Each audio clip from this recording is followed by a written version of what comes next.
Welcome back to the Saturday Ironheart Merchant Company, session 37. The Underdogs are fighting.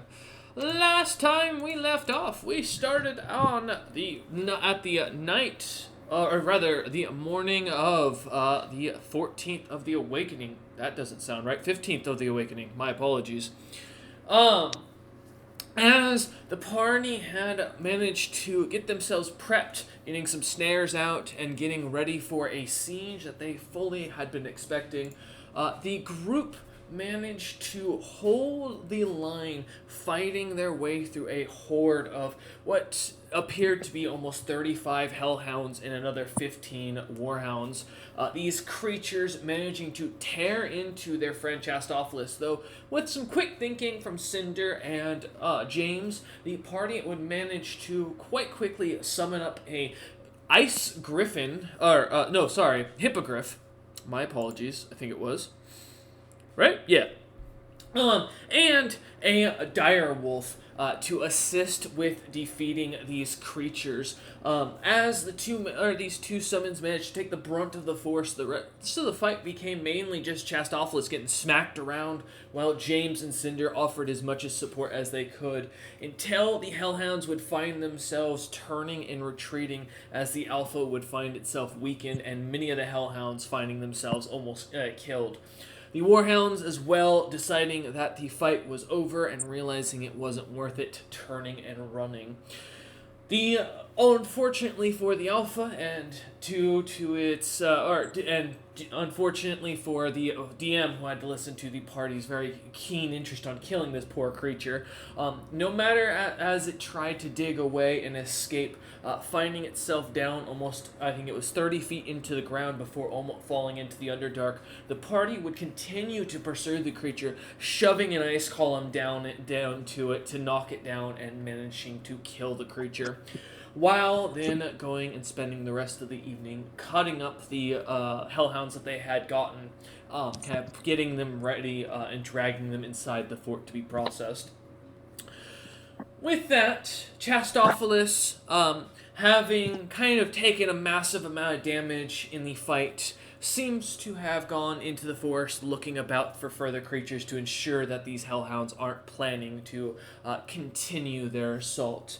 James and Cinder would find themselves dragging the bodies of the creatures, of the hellhounds slain, inside the fort and chopping up what they could while they did a bit of a once-over, ensuring there wasn't going to be a further attack that night. Melvin, still locked away in one of the buildings, protecting it seemingly from what the party could tell, though knowing what was going on, Melvin managed to spend the entire fight, thankfully, without any issues. At the same time, Rolaman, who during this entire thing has managed to not only get to Dragon's Crown and settle the matter, accepting that his family name would not be given to the child, and that the only requirement besides his payment of the child support on the creature would be that once he gains a title and position of power, he will be required to give a gift to the child as showing of its rank. With that, Rolaman managed to get the Little Scarf and Rad, who did not seem quite interested in rejoining the party immediately. Little Scarf deciding to track down Nar with the Iron Sword of Justice, I believe the ship's name was. Deciding to head off on his own mission, and Rad deciding to go and locate the Iron Warden for the time being to see what they are up to. With Rolaman heading back from Dragon's Crown towards the city of Velcomen, taking both through the portal system that had been linked up from Dragon's Crown to Diamond's Death, and then Diamond's Death to Velcomen. Rolaman, having learned about what was going on about a day ago, catching a ride with a group of frost giants that seemed quite interested in getting out of town quite quickly without really giving you much, Rolaman. During this, you would have heard a few rumors about a potential war coming, troops beginning to ready themselves amongst Velcomen, and the staircase that you would have normally taken down to head to the ground seems to be fully trapped, being reinforced by squads of frost giants as they begin arming themselves and getting ready. But as you find yourself kind of traveling in the night, towards the last known location of your party, we come back to Cinder and James standing outside, looking over the fort or the outskirts of the fort. The icy trees, kind of glimmering lightly. The traps themselves and snares still set out there. The few that weren't activated, prepped and ready in case any creatures decide to sneak up on you lot in the night. As you two look on, you hear as the door from Melvin's cabin kind of creaks open as he begins to kind of come out and join you lot on the ramparts, looking out towards the forest. I'm coming out, so you better get this party started. I chose not to sing it because of obvious reasons. Ah, well, glad you're awake. Cinder just looks confused. He doesn't know what a party has to do with any of this situation, but... Cinder, give me a knowledge history check real quick if you have that skill. Other than the term party, I don't even know that Melvin would really know what a party is. You know, I have a lot of different fucking knowledge checks. History is not one of them. Oh, then never mind. Yeah, this wouldn't be enough of a fact for you to know then off the top without the skill. Yeah, as Melvin kind of says this coming out, Cinder a little confused. James, I imagine a little bit tired from this, the constant harassment from these creatures. As you lot kind of stand on the ramparts looking off, the sun already having set about an hour ago, the forest itself glimmering as the winds kind of begin to blow through, giving a light shriek every once in a while. It's almost blessed in the first night that you've been out here that you haven't heard the screams of rabbits or other creatures being hunted as you listen on. Though the large hole off to the far right, where you guys had chased down the alpha warhound, seems to slightly be growing bigger as you look on. But as the three of you kind of stand looking out, what would you like to do? Oh, well, everybody still has their potions, I do believe, so if we have to get actually up in person, we'll be a little better off. Mm-hmm. And Rollman should be here shortly. What's the plan? Well, honestly, survive and take out as many as we can, I think. Do you think you can ready a way for us to escape? Grumpy, we do know you're coming. We were told you were coming beforehand. Just it would take some time. We were told you'd show up by the afternoon. Yeah. Rolleman doesn't know that, that you guys were told, so yeah. That, but we were informed. Yeah. Do you think you can secure a way for us to escape across the river should we need to? How long like across is the river? As you look, it's not a short distance. You'd guess probably about a half a mile long. And as you kind of walk down towards it, the three of you have just taking a light step, seeing a couple of the frost giants the three frost giants going about their walks along the ramparts as you pass by them. As you head down, looking in, you'd guessed there's probably about a quarter of a mile depth on this river, as you realize it does go out towards the ocean, kind of looking on. Best I could do for you lot to prepare a shoddy raft. Well, we can probably direct it. As you kind of dip your finger in Cinder to test the water, it does not taste salty. You are 100% sure this is fresh water. Yeah, but Cinder's realization is he could freeze water, but not long enough to go a half mile across. Yep. As you look on, kind of seeing on the other side the lightly cut back forest as well as the untamed wildlife of the area. Mm-hmm. If the worst happens, I'll prep a raft. The best I can. I'll do my best to assist with that if you need me to shape the wood in any way. Oh, no, I'm not doing anything physically. Oh, okay. Well, that covers that. Melvin, I know you have your reverse featherfall. Yes, my featherfall skills. Yes, so amaze us. Would you be able to share that with somebody or carry somebody with you when you do that? In an emergency?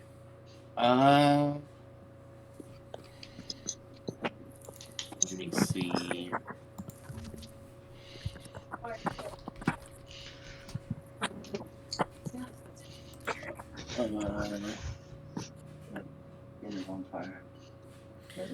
Melvin kind of opens up his spell book, kind of starts flipping through the pages, reading through everything real quick. We also have the 3 sleds. I can for about 7 minutes. If you can drag them with you for about 7 minutes, then you think you'd be able to make it that half mile in 7 minutes?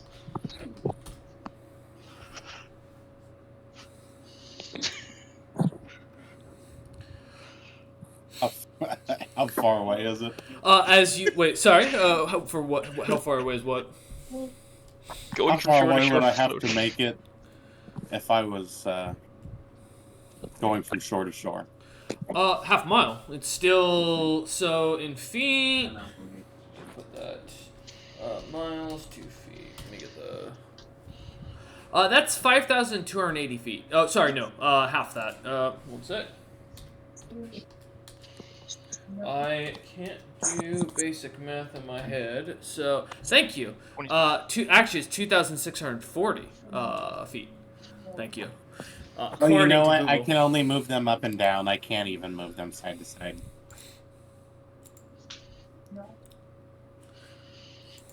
I could hold somebody in the air, but then somebody would have to be under them, like, pushing them forward. Well, that I can do the same thing with my levitate wand. Oh, well, that's, yeah, I Are can you- do levitate. Are you multi-directional in the air? Yes. Why can't you just pull someone after you make them float? If they're floating, they shouldn't weigh almost anything.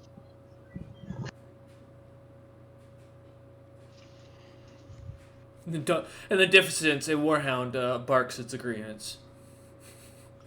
Give Melvin a second.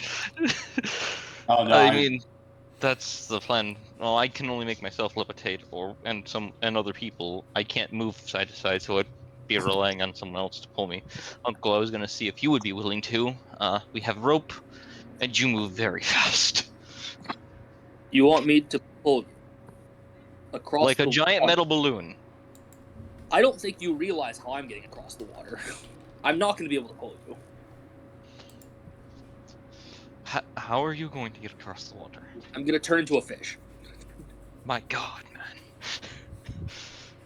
Can you do that to me? No, it's personal only. Well, then, I can technically make myself buoyant. As a fish, do you think you'd be able to drag me? Cameron, Cinder does like a side. Let me pull up the spell. It's not as big of a fish as you're thinking of, buddy. Even if it's a goldfish, I'm weightlessly buoyant. He still has to pull you because that's still strength check. So Cameron, it turns into a diminutive fish. So he does the shape of his hand showing a really small fish. That won't work then. Alright. Melvin, it'll be up to you and your great muscles to drag us across. Cinder just I think walks back to the you're ramp. very highly overestimating my skills. Cinder goes to the ramparts, realizing they don't want the raft, so he's just gonna go back. What? I'm gonna go with And I will the flex rest my is probably the kobold better for idea. muscles that are like a child showing you their muscles. Yeah, you watch as there's a little bump on it as he kind of flexes his arm, and it's just enough to show you that there is a muscle there indeed. I will go talk to Cinder about the raft. I may be the only one needing it. You should be able to roll him into safety. As you kind of say this, turning to go follow back after Cinder again, kind of leaving Melvin to standing there by the docks. Melvin, as you kind of find yourself watching James walk away, the large frost giant figure, the commander of the fort, who seems to be wearing a darkened black armor now, keeping his face fully covered with a heavy heavy dark iron mask. He kind of looks at you for a second, and though you can't see it, you can almost feel a sense of a smile looking down at you as this almost 8-foot figure looks down and goes, "Melvin, is it?" Yeah? Nice to meet you. My name is Bolov. I serve Reganutham. I can't help but notice you and your compatriots are having a bit of a situation. I'm curious if I may be of any assistance. You would have to check with James. I mean, you seem so capable yourself. You must be the brains of this operation, given your own individual capabilities, as he kind of looks you up and down. Um, I don't know about that. As his eyes slightly glimmer a sparkle of red, he kind of looks at you and goes, I'm fully sure you are the one who's most capable.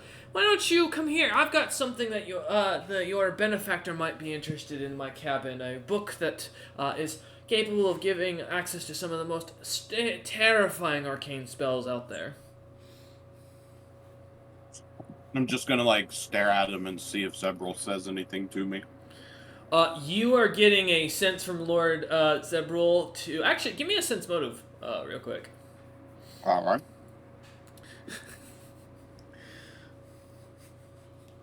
James turns his back to the caster for a minute, and already there's a potentially scary deal going on.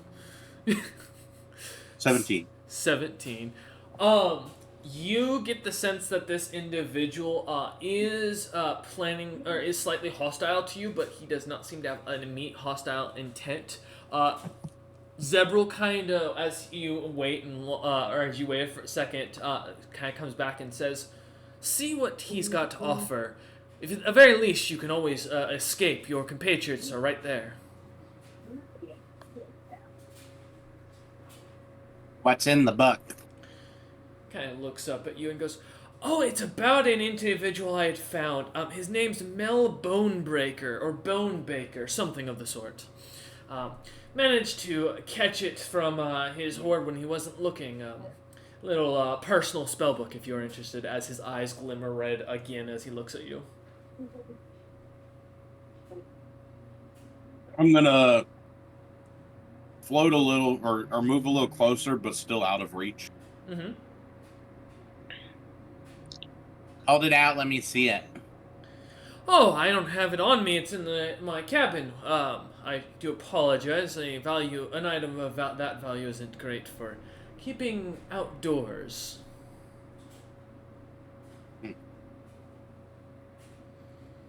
Would you care to join me? I'm happy to pour a cup of tea if you're interested. You know, I think it would be best if I stayed with the others right now. If you change your mind or wish to invite James to come along, you are always welcome. As you feel a eerie smile kind of protruding from behind the helmet, the black helmet, as the large giant kind of turns and begins to walk away, his shape slightly distorting and growing to about 15 feet in height. As he steps away, James and Cinder, James, you walk up to Cinder, back kind of towards Melvin as as you head up to where he is on the rampart. Couple of the guards, one of the frost giant guards, kind of eyeing Cinder up and then looking, and then continuing to kind of stare off towards the forest. As you walk up behind him, Cinder kind of just staring into the forest itself. Uncle dear, we might want to go with your other idea.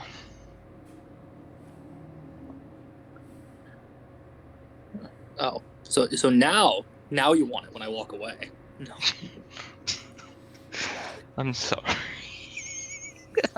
This is out of character laughter.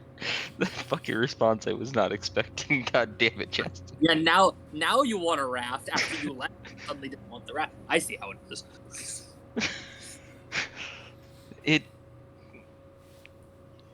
I was trying to avoid having any strenuous use of power, but should it come to be necessary, I think that'd be the safest route.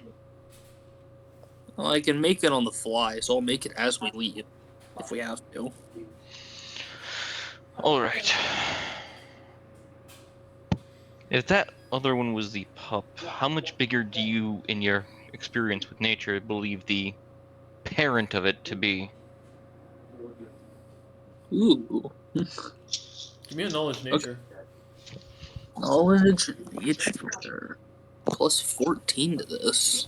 Let's see. Look, I asked a smart question. Well, there's no such thing as smart or dumb question. It's just how you phrase the question. 17. Kind of thinking about if that creature was a younger and still a growing pup. I mean, it was huge in its own right. You'd guess that these creatures probably at least go up another size category on size, which means they're probably you'd guesstimate almost a creature the same size as what was the name of the creature? No, it wasn't Sigrun. What was Reagan Utham's boar? Oh, Sharoon? Sharoon, that's it. Yeah, about the same size as Sharoon. As for an example, this creature, whatever was the parentage.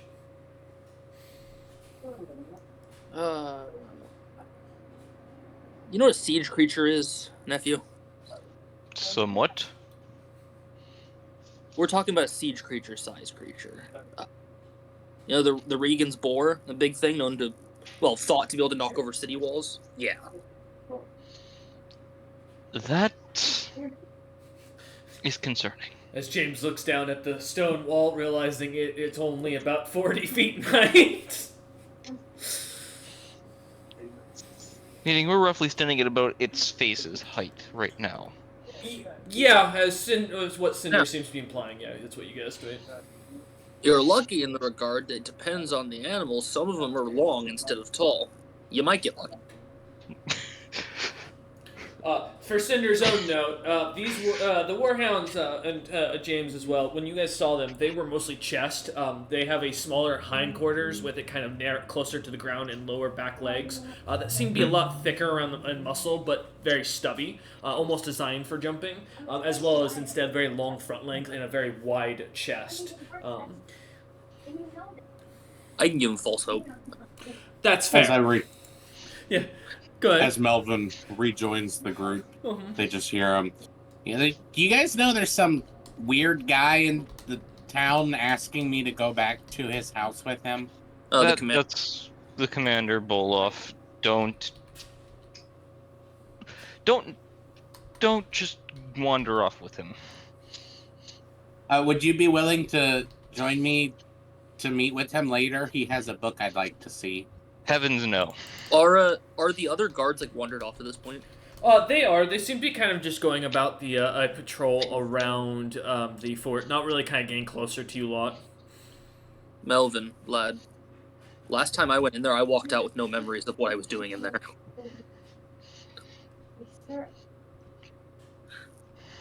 That man isn't who he appears to be, and I'd rather not spend the time to find out who he is. Is that how you feel about me, too? No, we understand that you're Melvin. Whoever your backer may be,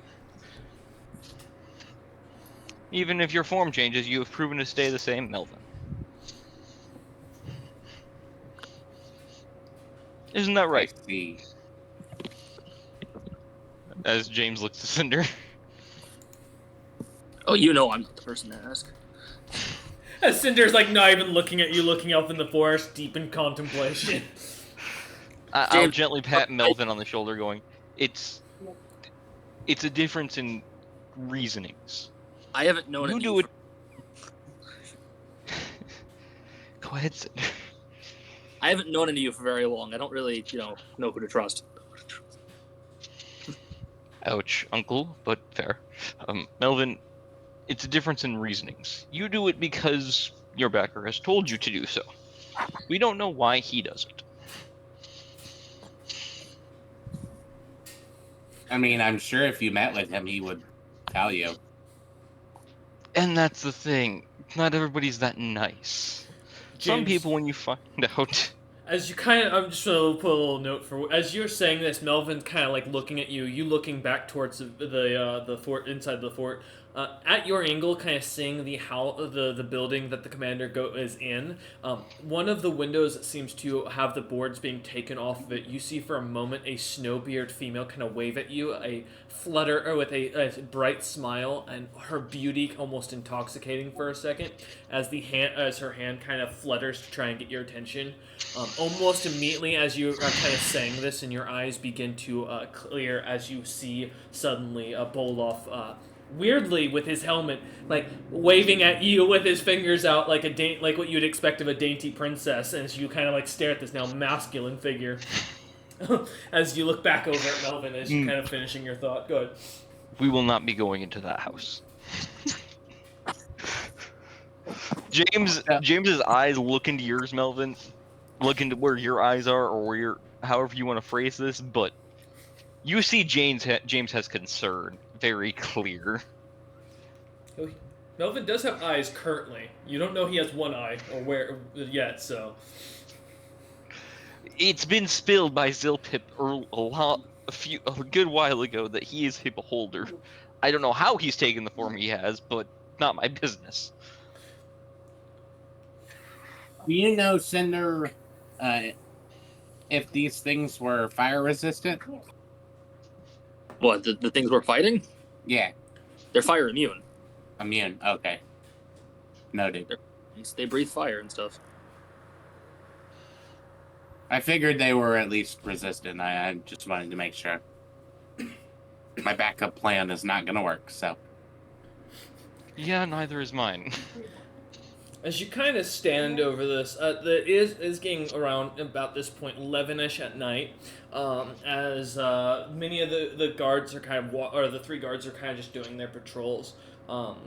You're expecting Rollman roughly the next day.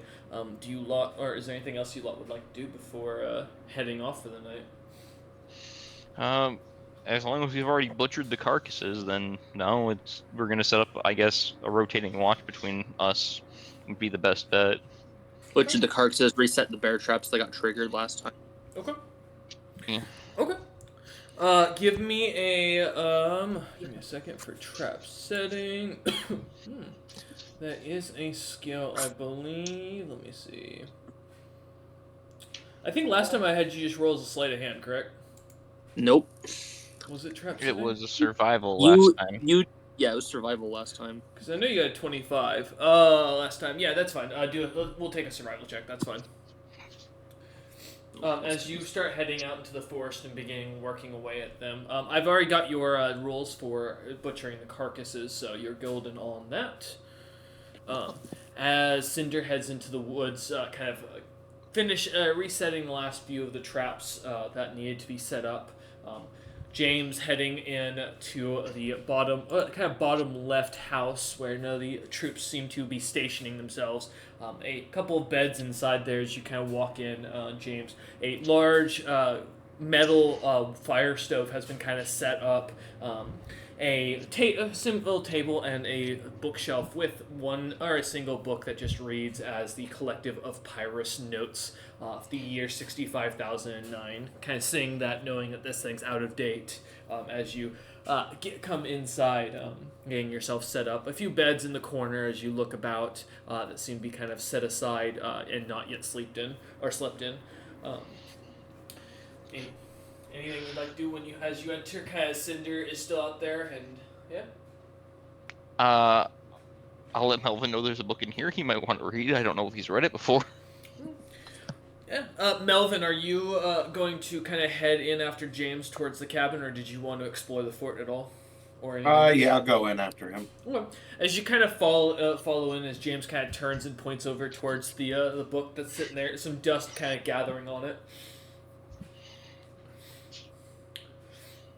I would look over the book. As you do, kind of cracking it open, as you do, I assume you can read Giant. I don't think so. Is Giant not one of your languages? Oh no. That's funny. No, just Draconic and Common. Oh, yeah, as you look Wait. over, as you crack this book open, I kind of told you we only have two. looking it over as you do, cracking up, it's in these strange symbols that you recognize as giant, but you don't know the language itself. Kind of seeing this, a few pictures depicted out throughout the book as you kind of flip through it. Yeah, quite the book. And I'll just like plop it back down. As you plop it back Wait. down, James kind of bringing in the last of the corpses. Go ahead. You can't read giant? I lived in a cave most of my life. I can't read a lot of things. Remind me to teach you. It's not that hard. As James kind of tosses a couple of pieces of wood into the fireplace to get it going. As you two begin to get yourself settled in, getting some meat cooking on the fire, in the stove, the body's kind of moved in and kind of processed next to it as best you can. About an hour goes by until Cinder finally arrives from the snowy forest outside and joins you three to kind of sit down, have a meal, and get yourselves ready. What's going to be the watch order, and what's the plan? I will go first, I guess, because I can use I can use my earth sense as I patrol around to make sure that we aren't being burrowed into from underneath. Okay. After that, just between those two. I'll take after. Okay. And we Which doing? would- I'll go third. Okay. We doing 4? Are we doing 4 hours, 2 hours, 3 hours? What? We'll do 3-hour stints. Okay. Yeah, should be fun. All right, James, as you're up first, kind of as you kind of close the door behind you, leaving Cinder and Melvin to get some rest, and to let them kind of keep up the fire as they begin to fall asleep. As you close the door behind you and step out into the snow, give me a spot and listen check. All right. I already missed my one-shot character spot bonus.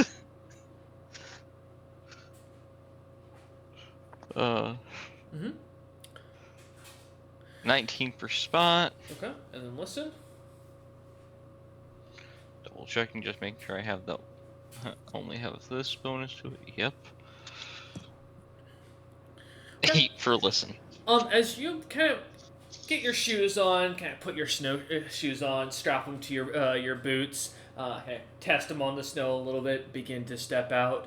You hear Cinder and Melvin kind of pick up a light conversation, discussing a few things about the coming battle and what happened the night before as you start to step away. The light from the fire kind of glimmering through the glass windows on the wooden cabin itself. As you head out onto the ramparts, kind of walking up to them, one of the guards, one of the 3 frost rats, kind of looks over at you, kind of looking down and goes, "So, good work out there. You did better than the others did." Oh, thank you. You all were very great help. Were much help with. No, we weren't. we hid in the house and didn't want to help you for shit. What do you mean? Well, he ran towards the back once things got a little too hot. It's understandable. You're a funny man, James. I just look up. My helmet's masked down for right now. Mm-hmm. I try to keep things light. He continues to stare off into the forest at that, and then kind of like after an awkward moment looks down at you and goes, "You know we're gonna have to kill you all before you leave here, right?" What? Give me a will save. Is this against the spell? Yes. Oh, good.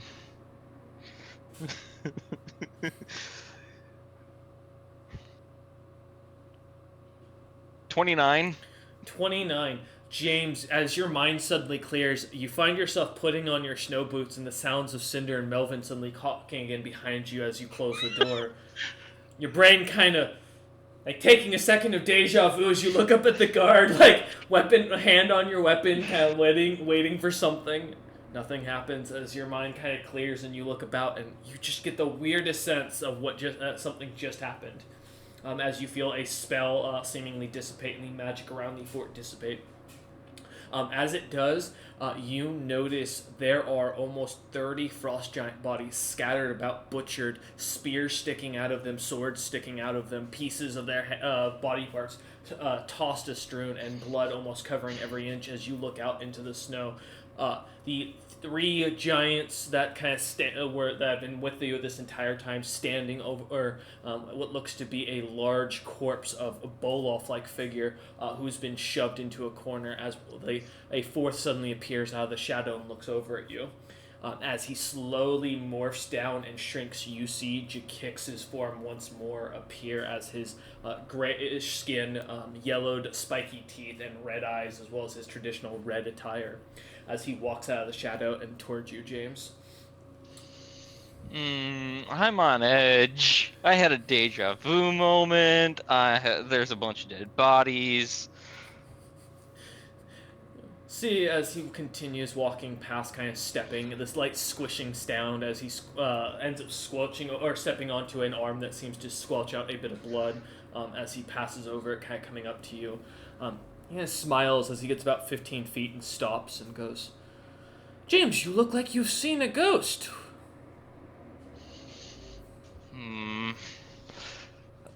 I'd like to believe that's him, because he can't hurt me, but I have a feeling that's not.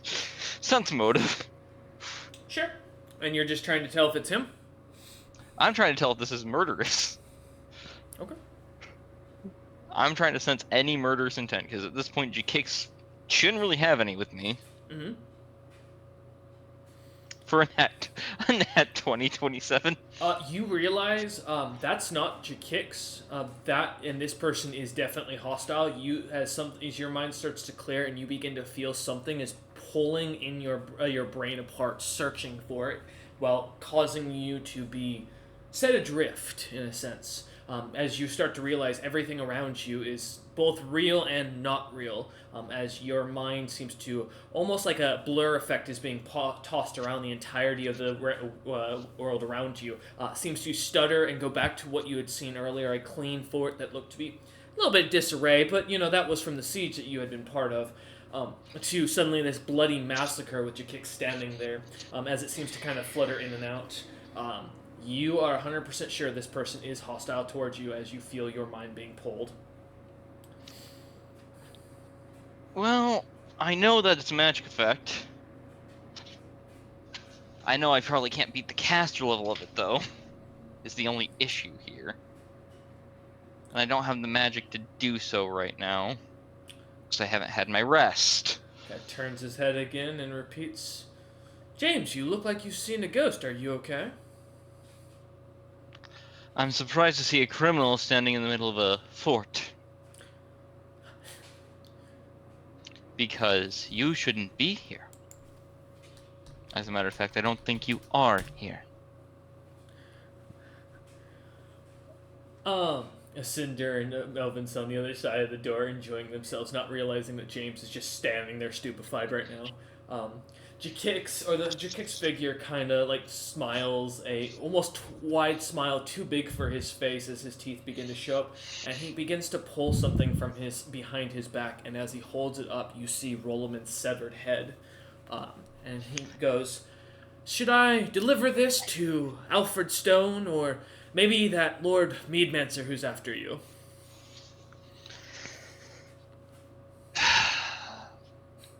And that's how I know this isn't real. "Really? He's on a ship right now. This is his fate." "Well, actually, his fate is still to be up his own ass, in all fairness. But now I must ask, young James, give me their will save real quick, James, as he tries to delve deeper. Oh, I forgot to put the space, damn it. You're good.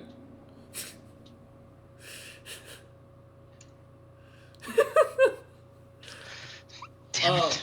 As you feel almost like a migraine coming on, as more pressure is put on your mind, and you hear the figure go, "Oh, dear James, don't fight back. I do apologize. I must know exactly what you know. So that's where my dear brother has gotten off to. And he's interested in that. Oh, James, my boy, you don't know half of what you've gotten yourself invested into, do you? As the figure smiles even bigger, and you get the strangest creepiness of a predator looking at a snack, James. At this point, it's become a normal feeling when dealing with these assholes, you know. So, as he You looks, don't want to do this. no? As he looks on in No, surprise. because I'm a bomb. You kill me, there's gonna be more problems for everybody.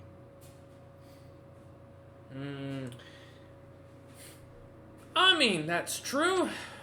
How about an interesting trade then? You want to live, and I don't want to have to blow you up. How about a trade of fates? You don't die in this moment, but in exchange, you take the fate of another. Dear My Jamesy fate boy. is my. That would depend because I prefer to keep my fate in my own hands as much as I can. The figure twists its head as the net kind of spins, and you hear a cracking sound. And as the head kind of then suddenly twirls back and goes, "Understand." Give me another will save.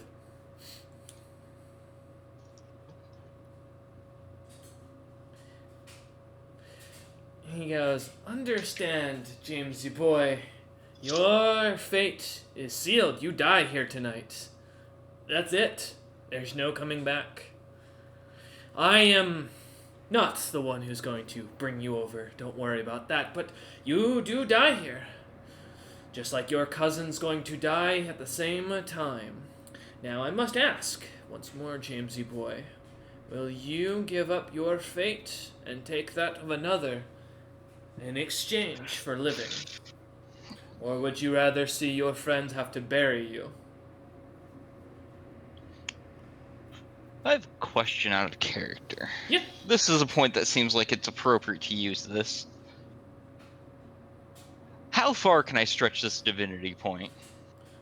One divinity point? That depends on what you're trying to do. Send off a warning that there's a traitor in this fort to everyone within, say, 100-mile radius. Is that the wording you want to go with? I want to go with the wording, actually, that everyone who is either neutral or friendly towards me will know that there is a traitor in this fort that has 3 assassin devils. These are all hostile towards me, so I don't have to worry about them knowing with that.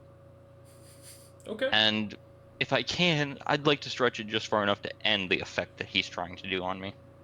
I'd say you can choose one or the other. If you want to try that, you can try it to contest this, or you can choose to send out a message. You got 2 choices.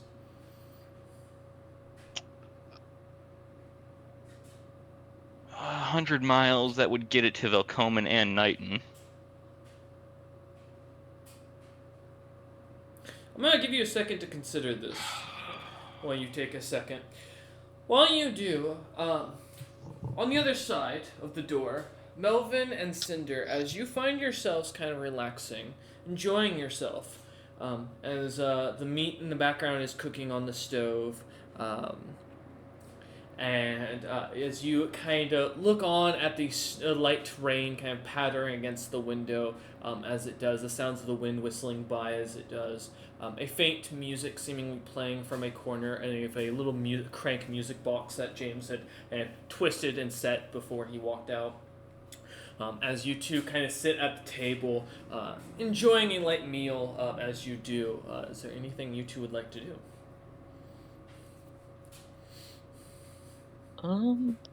Does everything seem normal outside?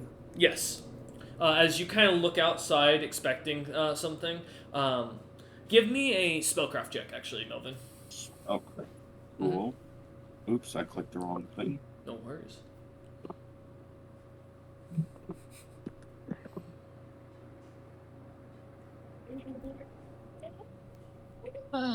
I wouldn't worry about James. He's smart enough to come tell us if something happens. 18. Cinder, who's got a weird feeling that his nephew has somehow gotten himself into something in the last a few seconds of him leaving the door and out of his eyesight. 18. Melvin, as you look on, yeah, everything looks normal. The time hasn't frozen. Nothing in your head is saying, "Hey, danger." Everything seems normal. The only thing that seems strange is you haven't seen James pass the window yet, but he could have gone the other way on his patrol as you kind of look on. He's taken quite a weird path on his patrol, but who am I to judge? If I look out the window, do I also get to roll spellcraft at what he just said? Yeah, sure. Why not? I have a high spellcraft for a reason. So does Melvin. Oh no, dude. No, you don't. You don't even know. There we go.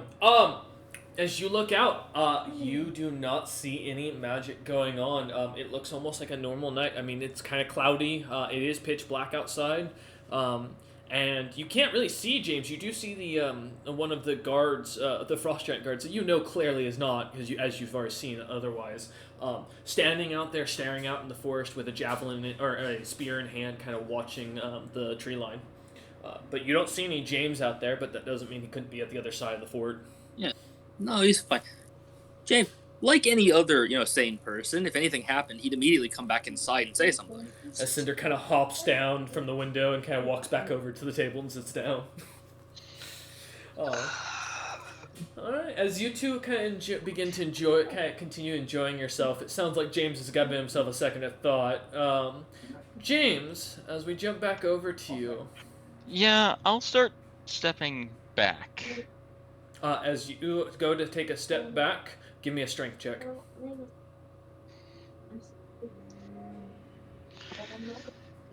Okay, I'm only gonna ask this because otherwise there's no point. Is it possible outside of a nat 20 for me to get it with a +2? Yes. You did just need to roll one higher, actually. Wow, that was good. As you look down, however, I will give you a will save for that close of a roll to see if you can crack this spell and get away from it. I will say you do need a nat 20 to get out of this spell. There's not, yeah. So, I'm rolling good. You are, but this guy's not a low caster. You still haven't figured out who this individual is. But as you kind of go to take a step back, he said brother James, when he said Saja kicks. I'm True. putting two together. And but as you kind of start to think about this, as you take a step back, seeing this creature, whether in fear or with strategy in mind, as you go to lift your foot up, it almost feels like something is pulling it down. And as you look down, James, you see Alar, you see the Zill that were killed, you see Rain, or not Rain. Actually, yes, you do see Rain kind of grabbing hold, as well as a few other figures that, as you look down, you begin to find yourself almost haunted by as you see the imagery. A few of the giants from the battlefield just a few days ago that you had passed by, seemingly all grabbing and pulling on your leg, pulling you down into this bloody pool as you stare down.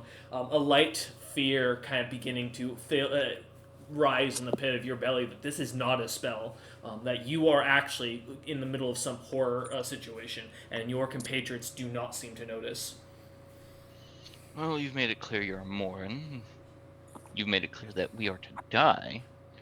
And now you're trying to get me into a similar deal as your brother? Sibling? This talk ends here. As I will end the effect on myself and walk back into the cabin. You're going to use the divinity point for that? Yep. Alright, give me a wisdom check. We're going to see how bad this comes back. As James, as you kind of looking at him with this, a cool mind at hand at this point, as you try to ignore the undead creatures, the corpses of these individuals grabbing and trying to pull you down into Moors itself, a flash for a moment in your head of the vision of Moors that you had seen, that horror that was all around you for just a split second, as you almost remember this for a moment, James. At the same time, as your eyes begin to glow and divinity starts to expand out, trying to force the spell away, you watch as the darkness seems to almost back away for a moment, pulling from you, and then begins to come back and enshroud you. As it does, though, you suddenly see as Rolman is standing beside you, looking at you as if you were just not doing anything. As you hear Rolman just kind of trying to get your attention as he stands there.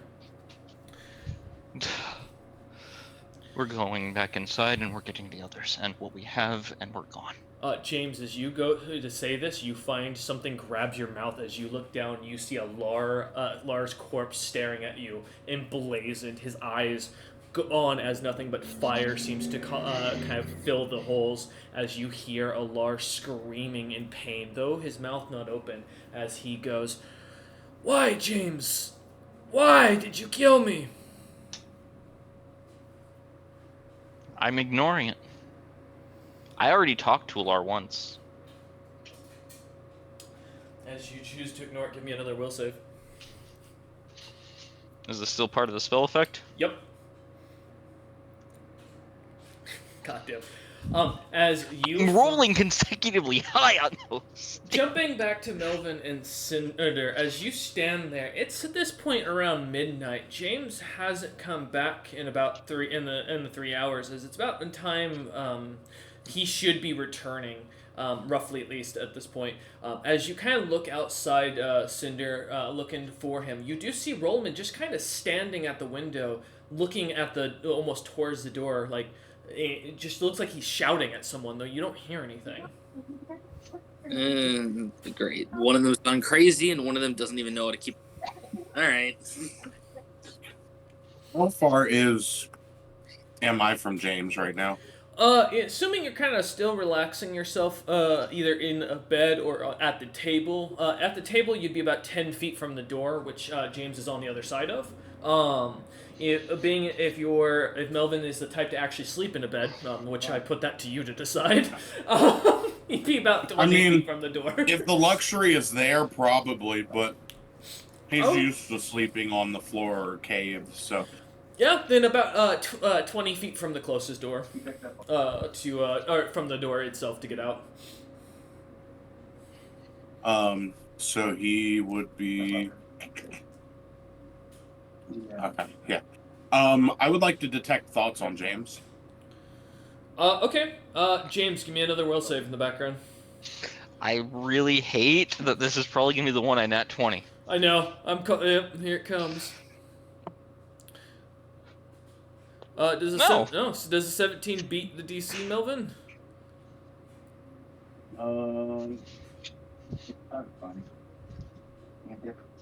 I got you, Cinder. I'm just giving Melvin a second. He's double checking his thing. So on my... You have a couple that have DCs on like my psionic stuff. That one does not, so would that just be off of my DC then? Yes, it would be. Okay. So, would have been 16.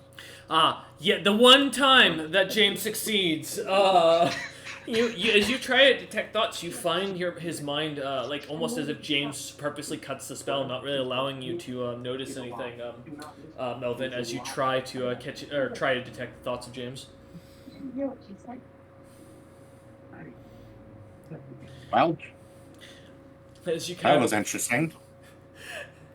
As you say this, Cinder kind of steps over to the door and goes to open it. As Cinder, as you do, standing there, looks to be Rolman, standing, yelling at James, who's just still at the doorway, just standing, staring straight ahead, not moving. As you kind of lightly tap him, Cinder, to the little stick next to or a fire poker next to the door. James just lightly moves back and forth, as if he is almost completely solid stone. And as you look at Rolman, who seems to be shouting something and like acting, you don't hear anything, nor does Rolman seem to even notice you, even though he's clearly looking almost directly at you. We solve this the uncle way that I promised them I would solve things if this happened. I'm gonna wind up my staff. Mm-hmm. No. Okay. We're gonna hit Rolman. You're gonna hit Rolman first? Okay. I'm glad you're doing it because I was gonna smack him upside the head. But that's what I'm doing. Yeah. Hey, at least he's going for the head, not the nuts, Rollerman. You know, he's gotta let you keep those. They're your most prized possession at this point. Those are the king's nuts. God damn it. Let's see. We have a +7 to hit. 22. As you go to swing, and it hits the wood beside, almost going straight through the figure that is Rollerman, not hitting anything. That's what I thought. Alright. I could poke James. He's actually here.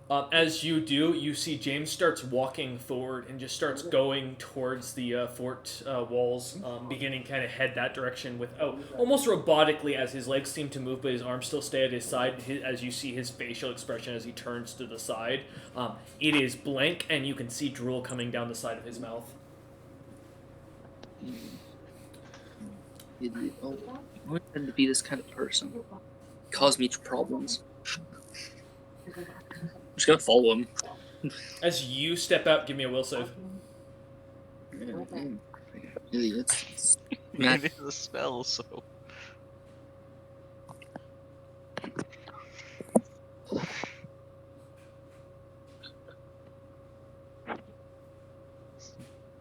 Let's see what Cinder can do for this. Almost Cinder. As Cinder, you find suddenly your mind is paralyzed, and Melvin, as you see Cinder step out, almost immediately as soon as he steps outside the door, he freezes solid and just stands there, not moving, not breathing. He just seems to stand and stare straight ahead. As this happens, at the same time, Cinder, from your point of perspective, you suddenly see the same figure and James being almost taken away as he is being pulled by these giants over towards the edge of the fort, though you find yourself unable to move. Before we move to that perspective, Melvin, as you see Cinder step out, is there anything you'd like to do? I'm sorry about that.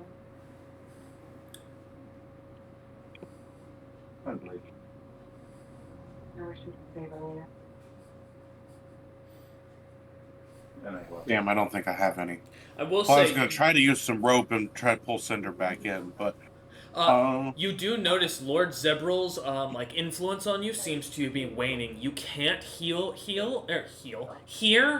or sense him at all in your head.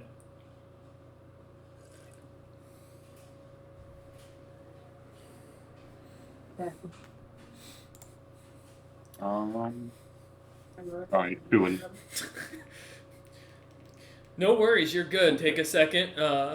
Give Cinder a moment to plan as he's looking through his spells to see what he can do to really screw with whatever's messing with you guys.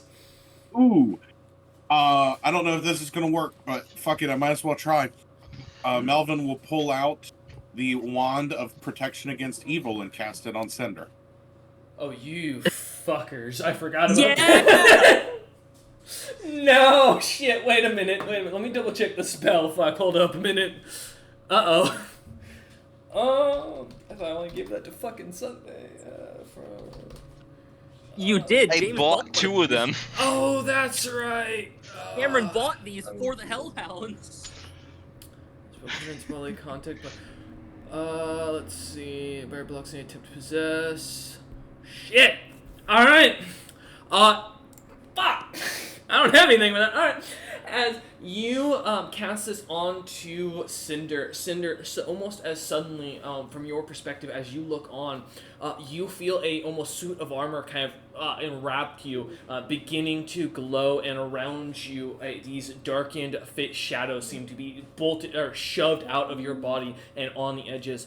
Almost looking like large ghosts, these creatures seem to be like staring at you with these red, beady, glowing eyes. Heavy chains kind of weighing from their arms as they look on at you. Am I able to move?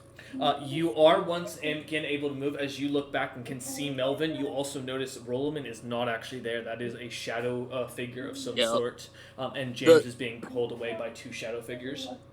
The moment I can move, I just continue what I was saying of annoying nephews can't show up when they're supposed to, and always causing problems. As you say this, you suddenly, James, from your perspective, you suddenly notice the figure of this Jakix kind of walking and beginning to walk with you towards the edge of the ramparts. These two giants on either side grabbing you and pulling you with them as you're unable to resist them.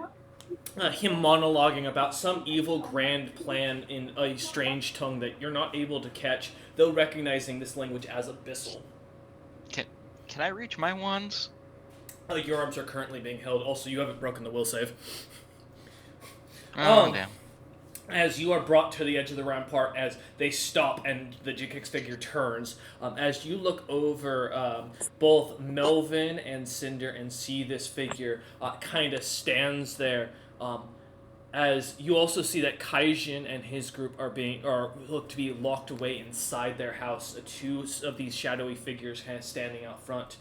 The creature kind of looks between the two of you and goes, "Well, that is my exit." And he is going to go ahead and cast his only other spell and disappear and drop his big spell. You lily fucking annoying. Yeah, get out of here. As he does, almost immediately you see as where he was standing, Rollman appears, gagged, bound with all of his weapons on him, and looks to be a little bit worse for wear as he is cut up and chained. Everyone getting captured today. Goddamn nephews and young ones. As Melvin begins to come to the edge and gets ready to cast the spell, seeing the figure disappear and the magic vanishing, feeling the sense of Zebril coming back to his head, Melvin, you kind of almost immediately see as James seems to stand free as you kind of hold up, kind of decide not to cast it. Rolliman, as you find yourself gagged only a moment ago, sleeping on a very comfortable luxury ship that was leaving the area, a merchant vessel with candied grapes, wine, meat, and had a professional chef aboard that was practicing his recipes. It was glorious. And now you find yourself suddenly standing here, gagged, cut up, and hurting, but all your stuff is on you as you look, suddenly looking around this fort, looking up at James kind of standing there. Just look at James. Didn't I buy you one of these as well? I bought them both and I handed them both to us. Why the fuck didn't I think of that? What happened? As I How'd I get here? James cut Roland free. Yeah, as James pulled the gag off of Rollman and cuts him free. I'm immediately up and looking around for any hostiles. You got captured by a bunch of spirits. Do you have true sight, Rollman? No, I don't have true sight. Look out the corner of your eye, buddy. As you look about, you do see about 3 frost giants that seem to be kind of rushing out of a building and looking about armed and seeing that nothing's going on, calming down and going about what they're doing.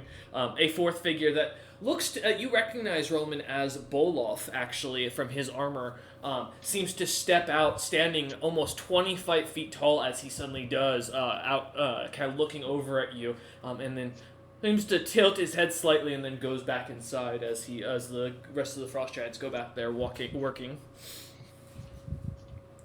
Okay. Why is Boloff here? It's not Boloff. We'll talk about that inside. Let's get back inside. What have we gotten into here, gentlemen? Looks inside. Oh, the usual. As you look onto the icy forest out in the distance, the fort that you were coming to, however, you weren't expecting to arrive till earliest the morning. Mm-hmm. As you see... What do I know about their situation as I was coming in? From what you were told, that you were told what the quest details was. A group of warhounds had been attacking outposts and guards on the road, and that they went to go and look into it and help deal with it. Last noted location from a courier that managed to get back to the town Velkomen supposedly was that they were in an outpost a few days away from Knighton. Okay. Yeah, I'll go inside with them. As you kind of get yourself cleaned up and kind of stand up, wiping away the dirt and such, as the 4 of you kind of re-huddle back into the house. Only about 4 hours or 3 hours having passed since James stepped outside. All right, give me all the intel you guys got. The big fella is not who you think it is. It's not that other fella either. It's some other Morin. Another moron? One of Jakix's siblings? No. Related somehow. Okay. When I stepped out of here to go start my patrol, I was locked into a vision where it was not exactly as it seemed. Does possession make you hungry? As I James don't just think it was pulls one of possession. the steaks over and kind of puts it onto his plate and starts cutting away at it. James, it was possession. Well, fair, but it kept trying to show me that we were going to die tonight and trick me into a deal. Did you make a deal? Hell no. Okay, good. It's probably the same guy that wanted to lure me to his room. I thought it felt creepy. It did Okay. manage to dig around my memories for a bit, so there is that problem. Did you lose any memories? I don't think I can ride. Give me I an don't think I can row a intelligence boat check. anymore. Give me an I lost the ability to ride a bike. They said row a boat is what I heard, so I was gonna, that's. I was comparing it to riding a bike. Now Rollman has to do all the hard work. James, as you think for a You second, thought it wasn't? you're just not sure what you forgot. You just can't remember. Anyone else have memory issues? Or is this just a James thing? When we just got here, I went to talk to the fella, figure out who he was, why he was here. Walked out with no memories either, except for knowing why I went in. Why'd you go in? Just to figure out who he was?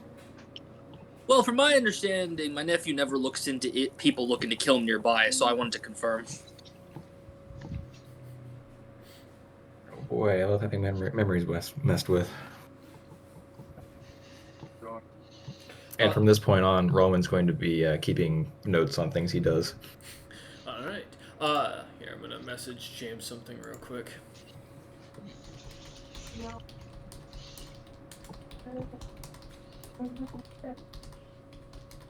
Give me a sec. All right, so that's this Bolov character is in Bolov, probably a Morin of some kind. Anything else? What about the Hellhounds? You guys dealt with them yet? We 49 of them. We killed the scouting 40. force. 49 is a scouting force. Well, there were more than that, yeah, but some of them ran away. Oh my god. Also, the thing we thought was the alpha that was way bigger was apparently only a pup. Okay. So there's an even bigger one coming with the main force. All right. And if Interesting. it's How many people are we working with here? If it's as big as I think it is, it's just gonna be able to hit us on the walls. Okay. How many people are we working with? Us and that Bolov, or not Oh, Bolov? he I'm won't gonna call him help. Bolov. He barely did anything during the scouting fight. And All right. What about the other frost those- giants? The moment they got too close to the walls, they ran inside a building and hid. Damn. Also, they're not exactly frost giants. No. I just make For little. illusion. I lift my fingers to my head and make little horns, and then realize I have horns, and I just point at my horns. Yeah, as your fingers kind of bump against your horns, remembering that, and kind of point up towards Cinder them. goes, that works even better, and then points at his horns and points in the direction. I just pull up the status plate because it should still have their statuses on it, showing what they're called. As you go to pull your status plate, James, your status plate is gone.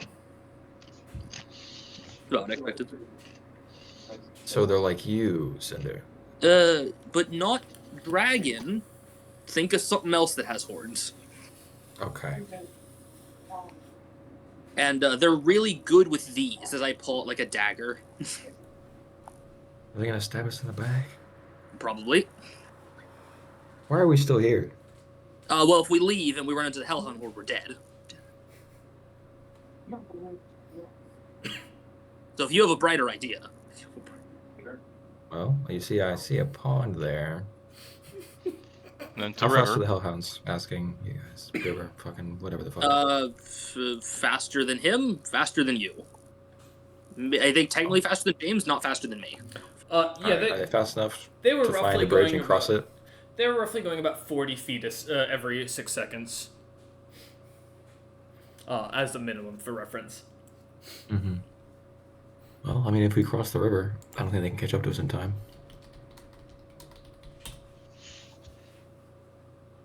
I mean, that's true, but we also have nowhere we can go. All the cities nearby are kind of mid-war. Oh, damn. That's true. So we're going to be walking right into a fight. Also, the fight's not just outside the walls, they're in the walls because the pirates were in the city before the fighting started. So, Oh, man. point stands, where would we go? You want to make the 3-month journey to the Cobalt Lands? How did not Bolov and his guys get here? From my understanding, they slaughtered everyone else here. At least that's what I was shown. I really Okay, don't. do they have a ship, or do they just walk in here? As you look out the window, Rollman, there's no airship, there's no boats down by the docks that you can kind of lightly see from this angle. That group was just here when we got here. We don't... Damn. And from how they were talking, I'm assuming they were attacked before. They've been here for at least probably a couple weeks.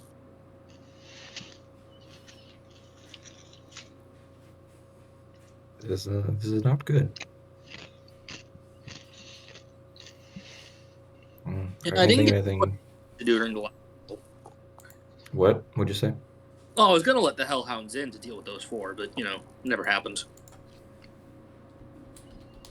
The thing is, then we have to deal with them too. And considering what they are, I have a feeling they probably are very. They are able to be slippery. What I thought was that was the main force, so if they all ran in, we jumped the walls, closed the gate, and ran, we would have been fine. That was the thought process. Well, if there's a bigger one.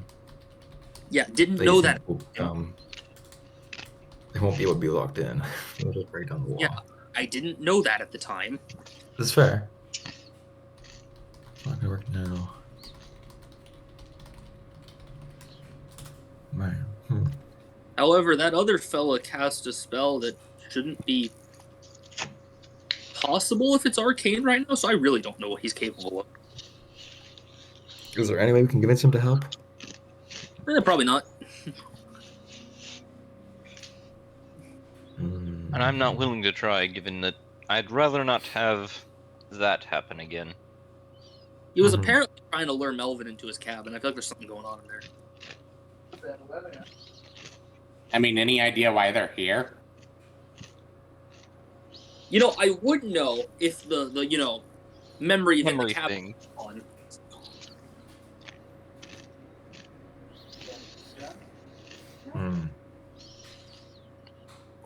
I mean, James, what's your intelligence? My intelligence is a 14. Oh, never mind then. I'm willing to go in there and try and talk to him.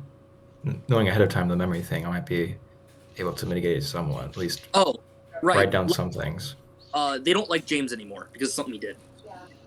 Oh? Okay. He kind of, knowing what they were, offered to give them, what was it? Good Align weapons. They weren't a fan. They were nice before that. Okay. I can maybe try and go in there and get some information out of them.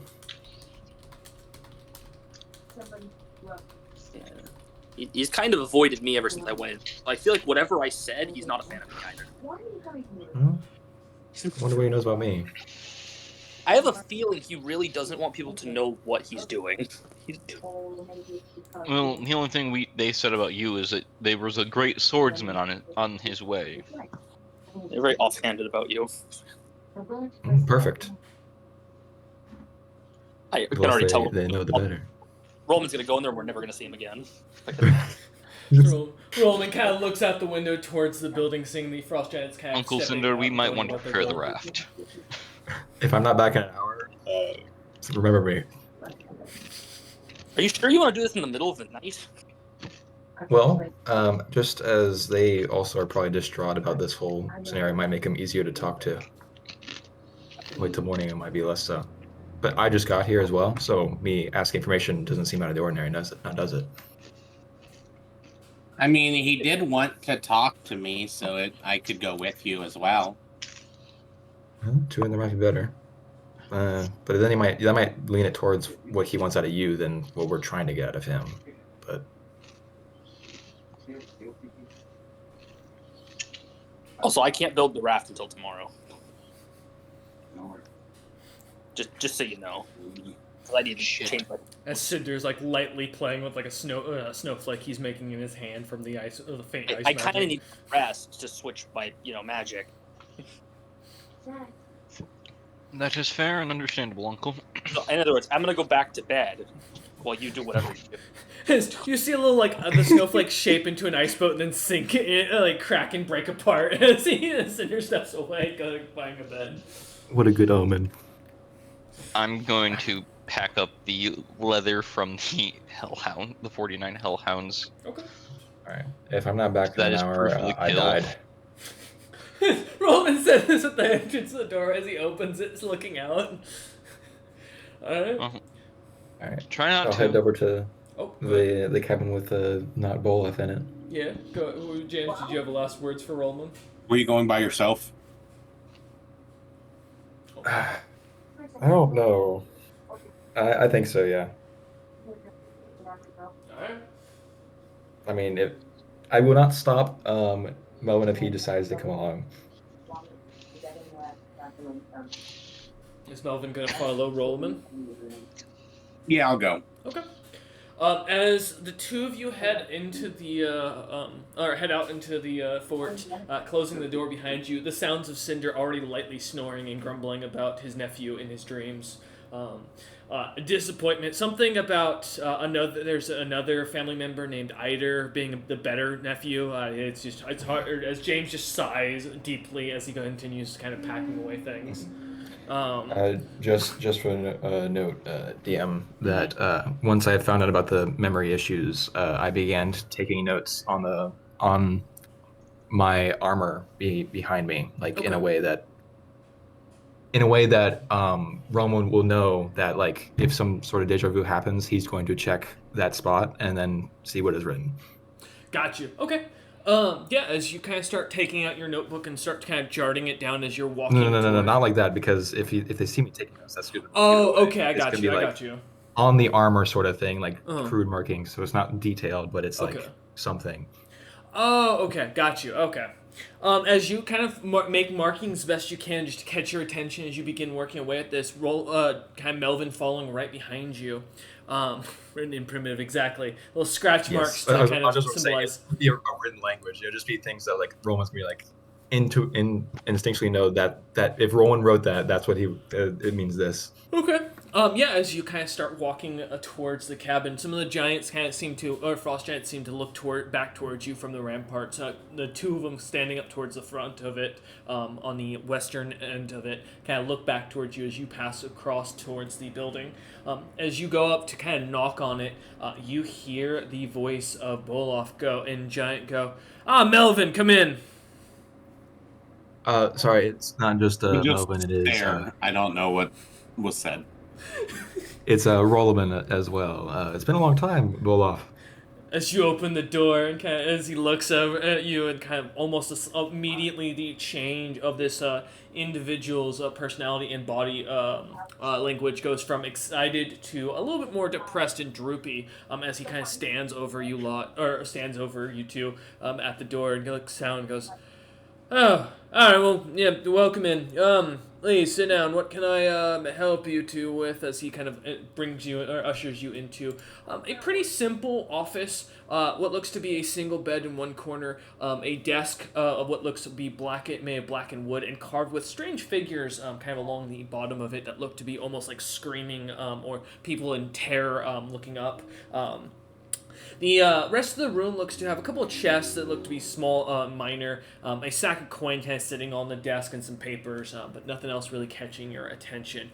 He does have what looks to be a large staff in the corner that has what looks to be a Goliath skull dipped in gold at the top of it and a black shaft to it. And that kind of just hangs out behind his desk as he ushers you in towards as he snaps his fingers, what looks to be a long leather couch-like object kind of appears as he goes to sit behind his desk, looking at you lot.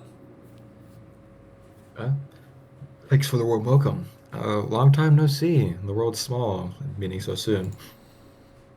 All right, let's get over this. I know you know I'm not Bolov. I'm not stupid. Okay, well, I'm not going. I assume that one of your compatriots is at least able to figure out easy enough when their memories are wiped, because it's clear enough how the spell works that it just leaves you with a sense of deja vu, as if nothing's happened, but something happened. All right, so what's the chase? well, I just arrived here, bagged and or gagged and bound, and there was some sort of spirits, and it seems you guys were affected somewhat as well, correct? Since you were locked in your own cabin.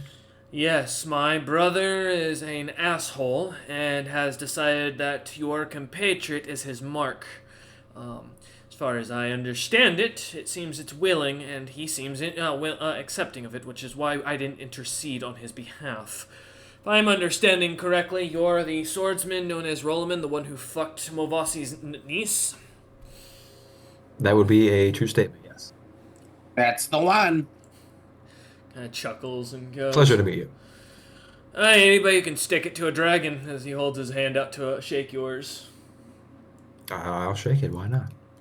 He looks over at Melvin and goes, and I'm going to take a wild guess, Melvin, you're not here to do a look over the book I had on offer for you. I mean, I would be interested in seeing the book. Kind of pulls it off the shelf off a bookshelf that suddenly materializes off to the side of his desk. What looks to be, and what you immediately recognize as beholder skin, kind of it acts as the leather bounding for the book itself. Inside, you can see immediately a couple of signs of really rough writing, and you recognize a foreign language that you had seen on the dungeons that you were that you had grown up in, or lived in rather. Sorry. I will reach for it. As he hands it, or as he kind of sees you reaching for it, he smiles and goes, "Oh no no no no no!" As he pulls back and like lightly taps it with his fingers and goes, "You're going to have to do a little bit more than that if you wish for this. I want to know a few things, if you don't mind, before we move on. As you brought a friend, I think it's only fair." What's that? Your interest in this figure that owned this book, where does it end? What do you mean? Do you plan his death? To take his power? To make him your bride? To that end. Learning?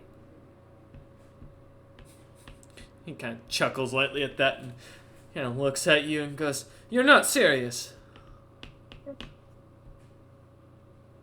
Why wouldn't I be?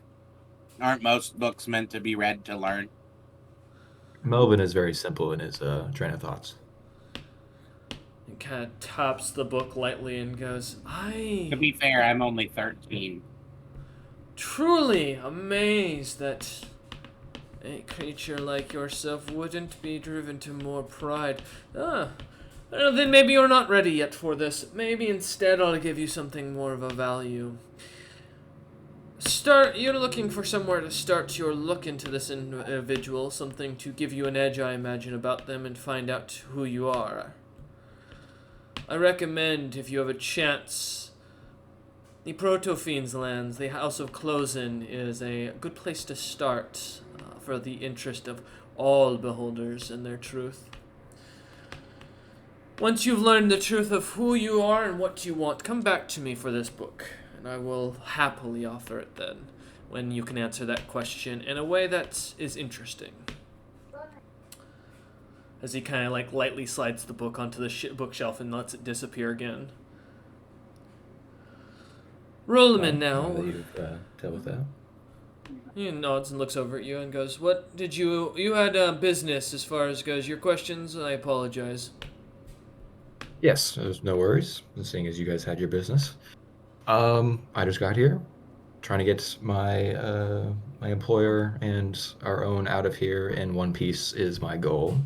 And seeing as there is a siege happening and there's not anywhere for us to go, as there's a war going on in the nearest cities, I think we have no choice but to defend here. Yes. I mean, that sounds to reason to me. He kind of looks at you up and down and goes, you have really no choice but to either flee or fight. My advice is if you're going to flee to King's End, head over the river and don't look back. So why are you guys here?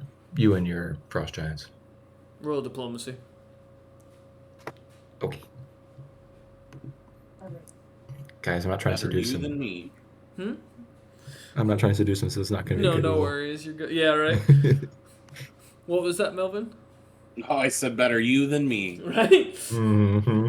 Well, I don't know by much, I'll be honest. By the end of 18. this, Rollman's gonna be a diplomacy, a fucking maxed out character just because I of mean, this. I've got a +5. Kind of looks at you and looks back over your shoulder at the window behind, towards the cabin where James and Cinder are currently resting, and then looks back at you again and goes, He snaps his fingers, and a long, ornate golden pipe appears, a little smoke kind of coming out of it. Little orichalcum designs kind of ground into it that you see, almost looking like a similar design to the elves themselves worshipping something, as you recognize the pointed-eared figures on the side of the pipe. Though the figure at the very center, where the both sides come together, does not seem recognizable to you, and seems very foreign, with really not much to describe it as, nothing other than an amalgamation of flesh that looks slightly humanoid. Oh. I don't say anything, but I raise an eyebrow. As he takes a deep pull on it and kind of sucks in and then breathes out a purple bit of smoke. You give me a fortitude save. Roll. I do not breathe that in. Oh, you're going to try and hold your breath? Yes. All right, give me a constitution check. Let's see how long you can do I believe this. you can hold your breath for several minutes. Yeah, it's based on a Based on con, or it's con modifier. save, or con modifier. Yeah, I just do instead a roll because it's easier for me to track it that way. Okay, so fortitude save, you said? No, con save, or con check. Just a con check. Yep. This is Okay. just to see how long your body naturally can Yeah. do this. Fortitude will be every time after that. Yep. Nat 20. Yeah, I mean, about... I just stare at him. As he around blows his 7 smoke or in my 8 face. minutes is gonna be pretty easy for you to hold your breath. You're pretty confident in yourself as you kind of take a little bit of a slight breath before the smoke comes to you and kind of stand there or kind of hold it, looking at him. Smiles and goes, "If I wanted to kill you with poison, you would have been dead by now. It's so much. Your compatriots are already eating the food of the creatures I could have just stabbed and walked away from. Honestly, Who's to say that's poison? it's nothing but to help you see what I'm going to show you, but fine, I'll explain it the old-fashioned way. You mortals are so uninteresting. When I came over to these lands, I found myself at an interest. Regan Utham himself is a unique character that you don't see very often in history. As he kind of looks over at you, taking a deep pull on his golden pipe. As he breathes out again, kind of beginning to fill the room with the purplish smoke. Melvin, unfortunately, I don't think beholders also I have to breathe either. Let me double check though. I think you do need to breathe, unfortunately. Need to, because I can't remember if beholders actually breathe. I know, because their whole thing is that they're floating thing. Oh, they do breathe. Okay. Oh, that's right. They breathe through their pores. I forgot about it because they also fart through their pores, which is what keeps them floating. Please give me a Constitution check, Melvin, to see how long you can manage to hold your breath Nope. Let me see. before this will become. Unless you just want to breathe it in. You could breathe it if you You want. could also just breathe it in without concern. YOLO. All right. Give me a fortitude save, Melvin, to see how far this trip is about to go. Not Melvin tightening his pores. Yeah, his entire body kind of scrunches in on itself. 12. 12. Oh yeah, you do not succeed. As Melvin begins to see this figure of what looks to be Boloff kind of walking almost with a group of demonic figures in shadows behind him towards the city of Velcoma and these large mountains. as he begins to kind of head that way. The vision then suddenly cuts to what looks to be an open or very beautiful room with this same Wolof figure sitting in a long, silken, like almost bath towel, or not bath towel, robe. There we go. Bathrobe. That's the word I was looking for. As he kind of like sits there reading over a book, a picture of Regan Utham painted above his fireplace as he looks up at it. The book he's reading seemingly stating Regan Utham's Guide to Medicine and the Practical Uses. As he seems to kind of read through it with very immense interest, he continues and goes, when I figured out that he was interested in studying these items as well, I couldn't help but find my curiosity to see what a figure like that would do if he could manage to rise to prominence even further. As you suddenly see him, this figure of Kaijin standing as a random frost giant with a pitchfork, holding water up as he smiles and tries to convince others to kind of pitchfork the water out of this river or this moat around the palace. Finally revealing the truth of who this was. As he Mystery solved. smiles on and goes, I even managed to get the Gloom to find their water source to see how he and his compatriots would fight. As it kind of cuts to him suddenly guiding a group of Gloom up the side of the mountain towards the large water source they have at the top of Rimperser's last hole that they get their water from. As the Gloom seem to suddenly find themselves slaughtered by a group of frost giants, a large construct-like figure, and a huge fireboar.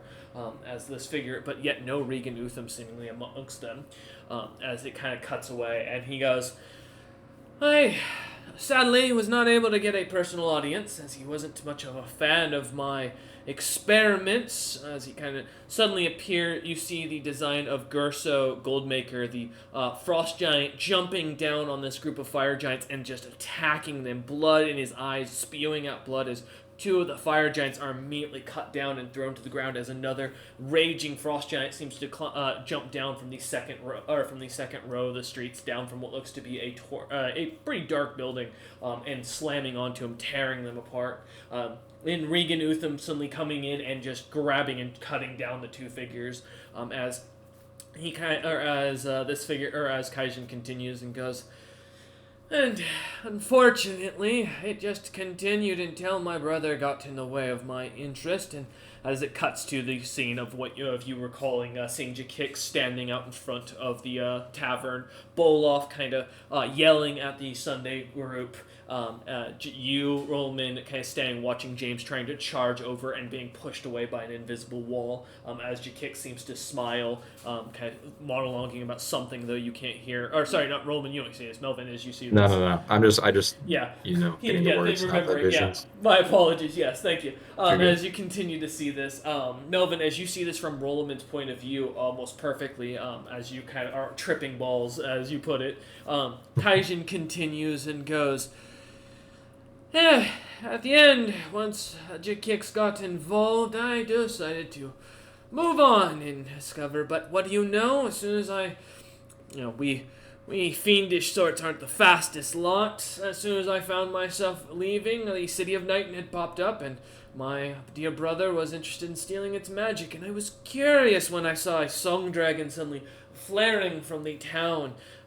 As I kind of sat there in that little, my favorite figure, as you see this tiny little, Eric Cochran fluttering about, seeing and hearing the name Drekken kind of spoken of as the figure flutters around the tavern.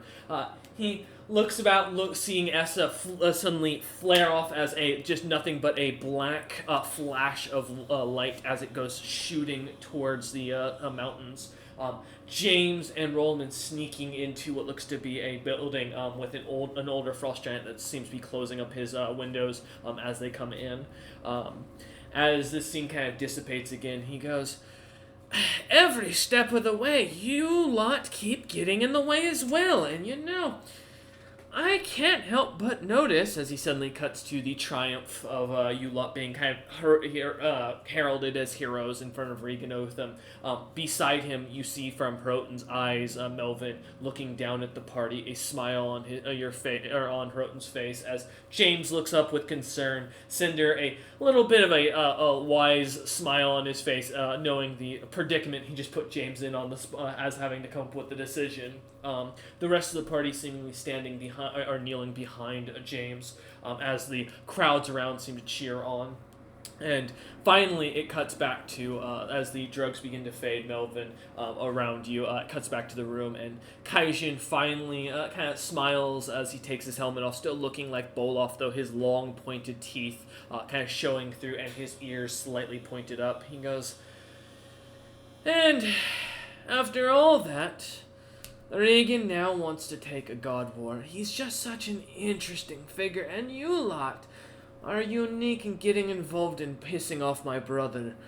Honestly, I'm just here now for the show. It's more than anything. I want to see Regan Utham do great, but I'm also curious where your story's going to end, as it's not often you see individuals such as yourself or others," as he kind of gives a light flash, and Melvin, you suddenly see Monster Monday once again, now a different group of people, these none of them looking familiar, but seeing the cryptic cabal symbol over their sails, a foreign looking like a genie, what looks to be a large lion like humanoid, and some sort of ash hag with almost a ladrin like or fire ladrin like features, being a fire elf for reference. And then lastly, what looks to be a large frog that seems to float in the air.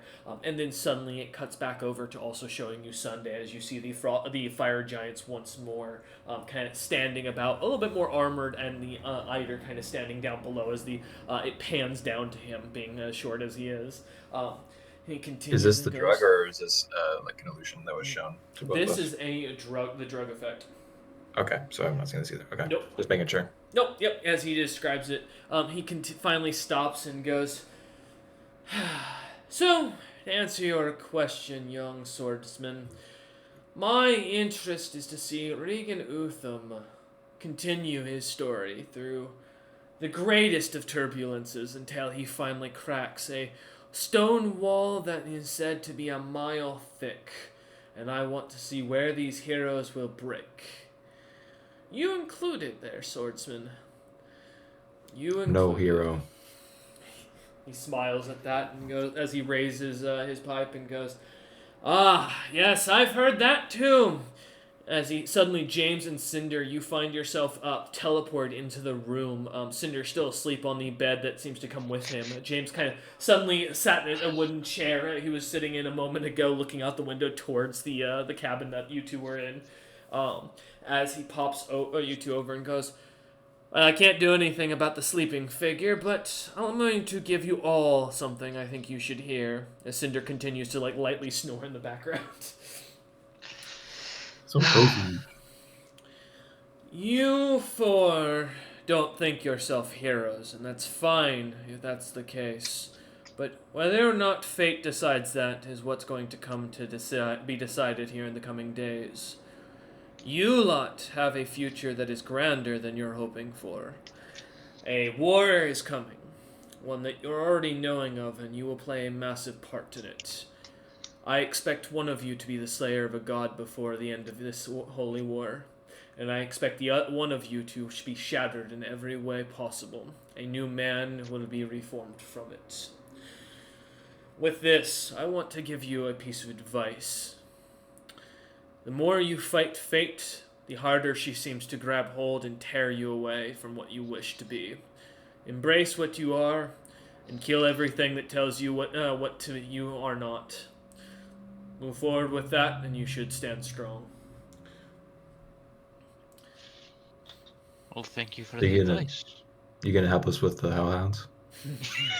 He gives a toothy smile and goes, "Are any of you Regan Utham?" You don't know.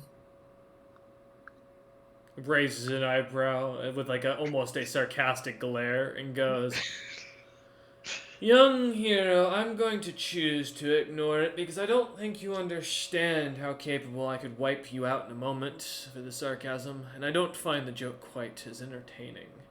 But I Peace. I do apologize. want to make clear, because I find an interest in you does not mean I will keep you alive. I'm rooting for your demise. But I'm not the one who will bring it, if that is what you're looking for, and I will not assist with it either. Today's fight, How does tonight's fight, and tomorrow's fight are not mine. our demise help you if you're rooting for it, or do you just not like us because we keep getting in the way? He smiles and goes, Apparently. your demise will be of value, and that's all that you need to worry about. I, though, if I involve myself, takes out all of the fun in the game. Who knows? Maybe you'll change the fates that you've come up with that I can see, and maybe you'll redefine what the future is to hold. But you've already been cursed by one being capable enough to make sure that doesn't come true, as James feels a light burning on his neck where the symbol was.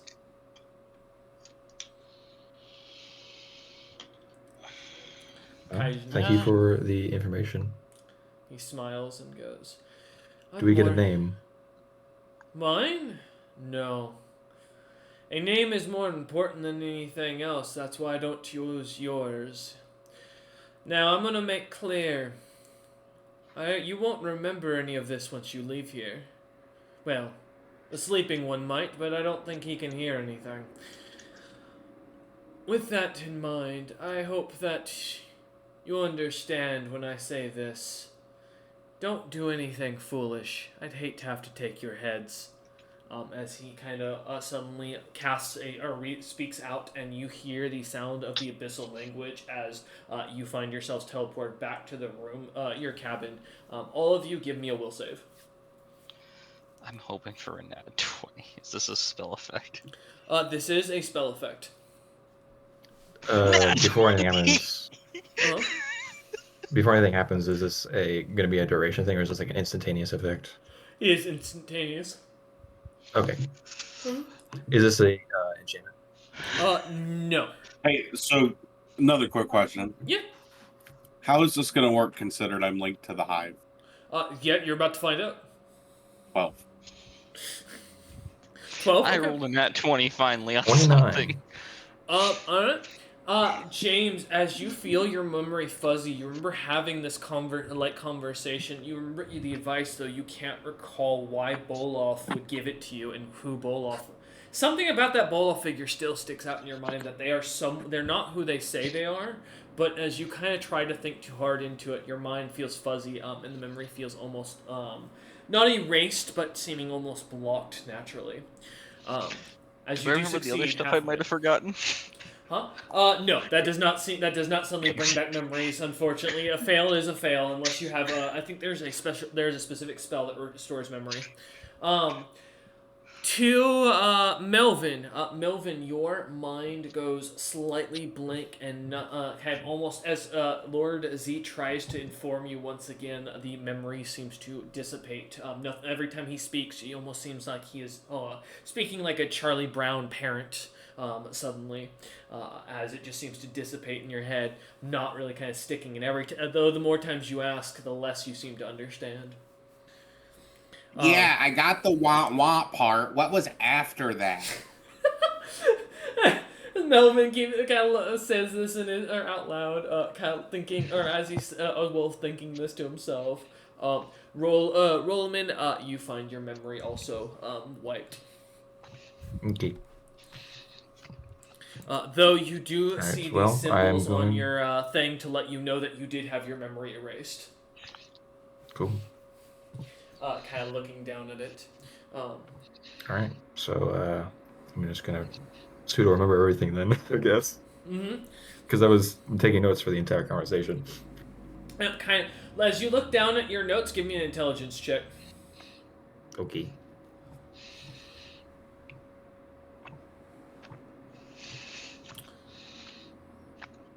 $11. As you kind of look over your notes, actually, you know what? My apologies. Give me a decipher script. That's actually probably a better roll for this, so we'll take that. Let's see. I have ranks in Disciple Script. I think I do, actually. Yeah, I have 3 ranks. That'd be a 14. 14. Okay. As you kind of take a look over this, right? You take a second as you read your notes, and you remember you manage to get the advice, and you get the note of this individual's seems to be helping Regan Utham, and has an interest in the items that Regan Utham is studying. But as you kind of try to look through the rest of your notes, the only thing else that catches your attention is that he did refuse to assist you. Damn. As you kind of manage to catch it, though you don't. As you look at the name that you tried to carve down, trying to get any sort of knowledge on the individual and the description he gave of what he looked like, it seems to all be roughly scratched. As you kind of look it over, you're almost 100% sure that something has messed with it that you didn't notice. Okay. What did I know is erased? Like, is it? Do like I know his that I went and description. visited, or Yes. no? Does it? Do I remember that I went and visited? Yes, you. Yeah, that doesn't. As you kind of take a second looking over your notes, you can kind of tell that it seems that you went. No. From memory. Oh, Because I no. need to see if that. So I don't remember going to visit him. No, the last memory you have is being brought in and caught up on the the evil spirits trying to possess the party. And then, Right. of So course, I'm going off to fight. talk to him. So I'll be. If I'm not back in an hour, I'm dead. Roland looks back at you a lot and saying this as he holds the door open once more, looking over to Melvin to see Do I if he's remember following him. Roland having been there? Yes, your memory is only cut back to the advice, or to when you popped in.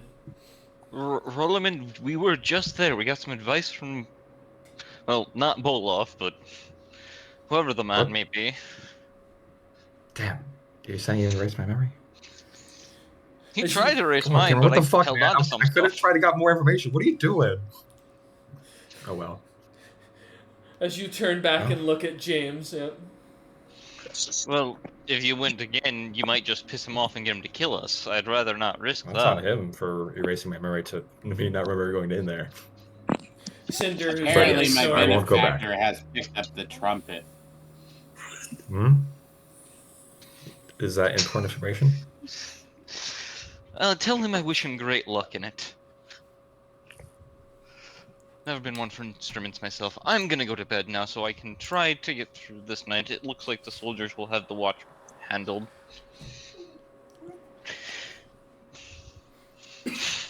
As James gets up from the chair and pushes it in and starts walking back to one of the beds, leaving Melvin and Roland kind of sitting at the table. Well, you can cast that spell that you used on Cinder on me, and then I'm gonna go out and do a watch. It doesn't last that long. Okay, some is better than fucking nothing. Wait, are you saying this to Melvin or James? Melvin. Oh, okay. Yeah, as you kind of look over towards Melvin, mentioning the spell, Melvin, did you catch that? Yeah. Okay. I will give him protection from evil. All right. As you wave the wand, and you suddenly see as a light glimmers around you almost immediately. Melvin, what's your alignment? I am lawful evil. Bad news, Melvin, as you are suddenly shoved up against the wall off the table from Rollman. Nice. As the spell takes effect. So the good news is you know it took effect as you feel the force push you away. I refrain from It's laughing, working. but Melvin says is looking over at you as he kind of sits against the wall. okay, I'm gonna go watch now.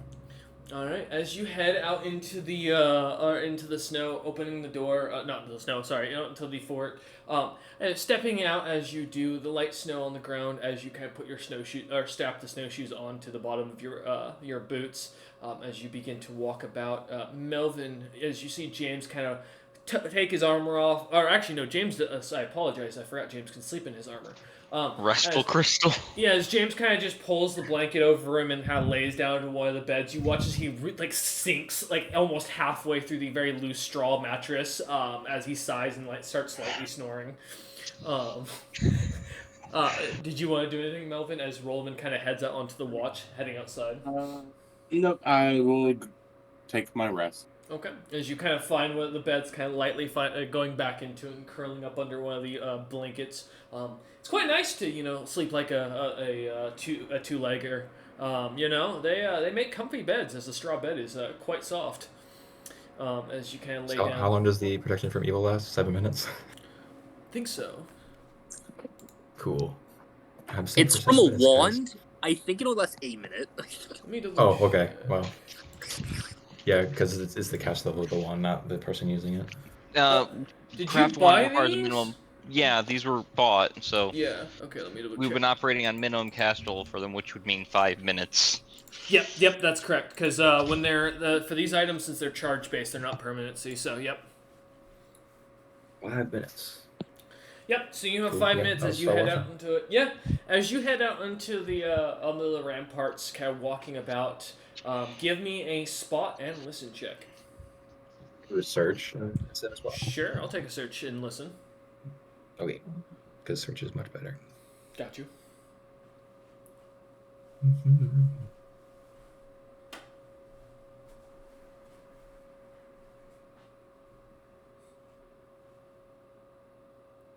There is the search, Okay. and there's the spot. Yeah. Or sorry, not spot, the listen or whatever the fuck it was. Yeah, as you kind of come up to the rampart, one of the guards kind of looks over at you, gives you a nod as he continues going about his patrol, as he heads down the other way.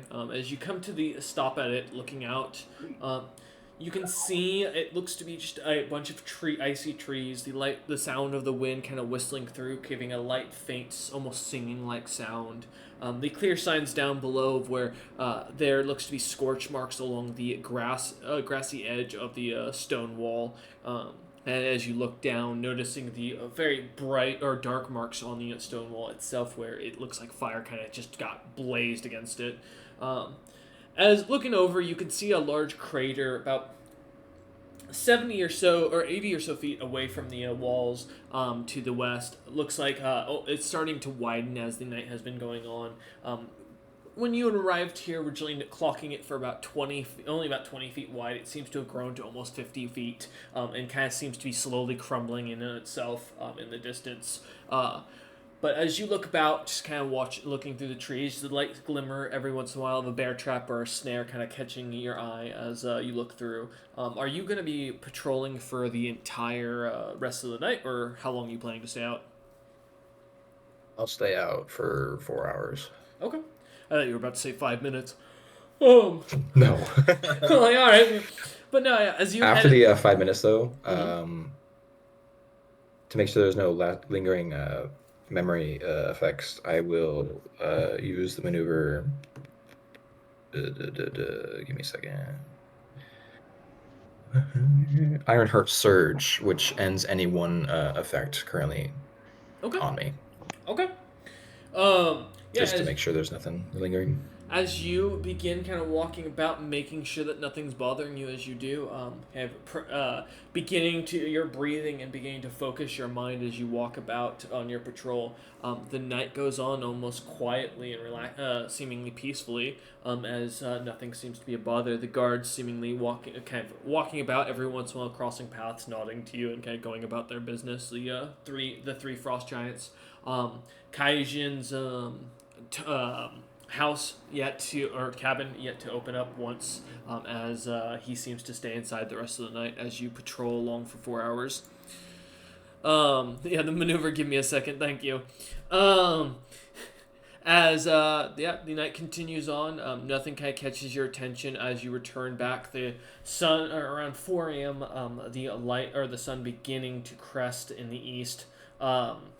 As it does, the light glimmering on the trees as you kind of begin to head over towards the back to the cabin itself, opening the door and hearing the light sounds of snoring faintly from within your cabin. At this point, Cinder, who's been at an 8-hour rest, gotten a full long rest. The other two still needing about 4 more hours. Yeah, I'll be doing my hour fucking spell changing. Mm-hmm. Yeah, I wake Cinder Will up. I be doing some stealth shifting As as you well? head in, kind of seeing James and Melvin still out cold. James halfway, or at this point, almost fully touching the floor as he has sunk through the mattress of hay that has pretty much snapped under the weight of his body. But as you walk over towards Cinder, he seems to already have his feet over the side and seems to be getting his gear together as he gets himself ready for the day. I just nod to Cinder, and I'm gonna All right, I'm sit gonna go down die and in get the some fort. shut eye. Okay. Yeah, I'm gonna go die in the fort now. Cinder puts his boots on, kind of hops off the bed as Roman finds a bed to go lay in and kind of begins to doze off. Cinder, yeah, what do you? Is there anything you particularly want to do for the few hours you have before the rest of the group wakes up? I want to make sure really quickly, because I know where the trap is, so I can pretty easily avoid it. If anything's fucked with the hole. Okay. Yeah. As you start heading, or you talk about the hole inside the fort, I assume, right? The hole that we found that they apparently dug into previously, the spears in? Yeah. Yep. Okay, want to make sure. Yeah, as you kind of get yourself set up, getting your gear on, grabbing all of your items as you do, kind of passing by, you see Melvin's lightly floating in his bed, not really touching the bed, but the blanket kind of rolled over him like an Exorcist scene. James completely is like sunk into it. His face is now like completely submerged in hay, as well as you can see the light wood framing that was designed around it cracked beneath as James's shoulder is like laying on the side of the ground. Rollman, who seems to be kind of already laying down, getting ready to lay down as he's taking his or putting his sword off to the side, as well as his Kalmas. As you kind of step out into the town or into the fort, heading down. You see the frost giants the guards seem to all look over towards you as you step out, kind of giving a nod as they seem to acknowledge you and go back to what they're doing. As you head down the path towards the thing, give me a search check to see if you notice anything different about the hole. I will, but I'm not good at search. My apologies. I forgot your weapons do disappear into your ring, Roman. My apologies on that. Hey. As you kind of look about, kind of getting down into the mud and the light muck, pulling away some of the weeds and pushing them out of your way. As you look in, the spear looks to be gone.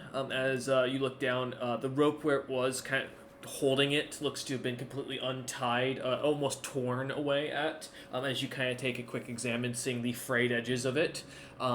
Noticing really quickly that there the like tooth marks on the sides of it, as well as what looks to be a canine tooth that is stuck in one of the ropes.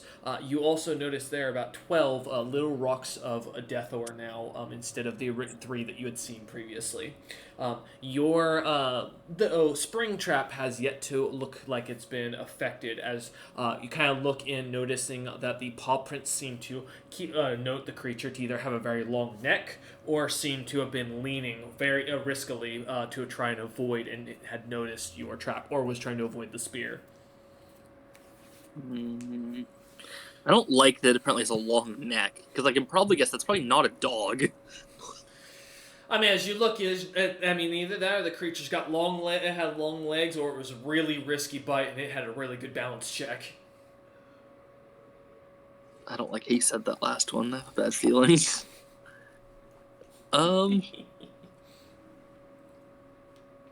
Shockingly, I don't have a spell to fill a hole other than making a wooden cork.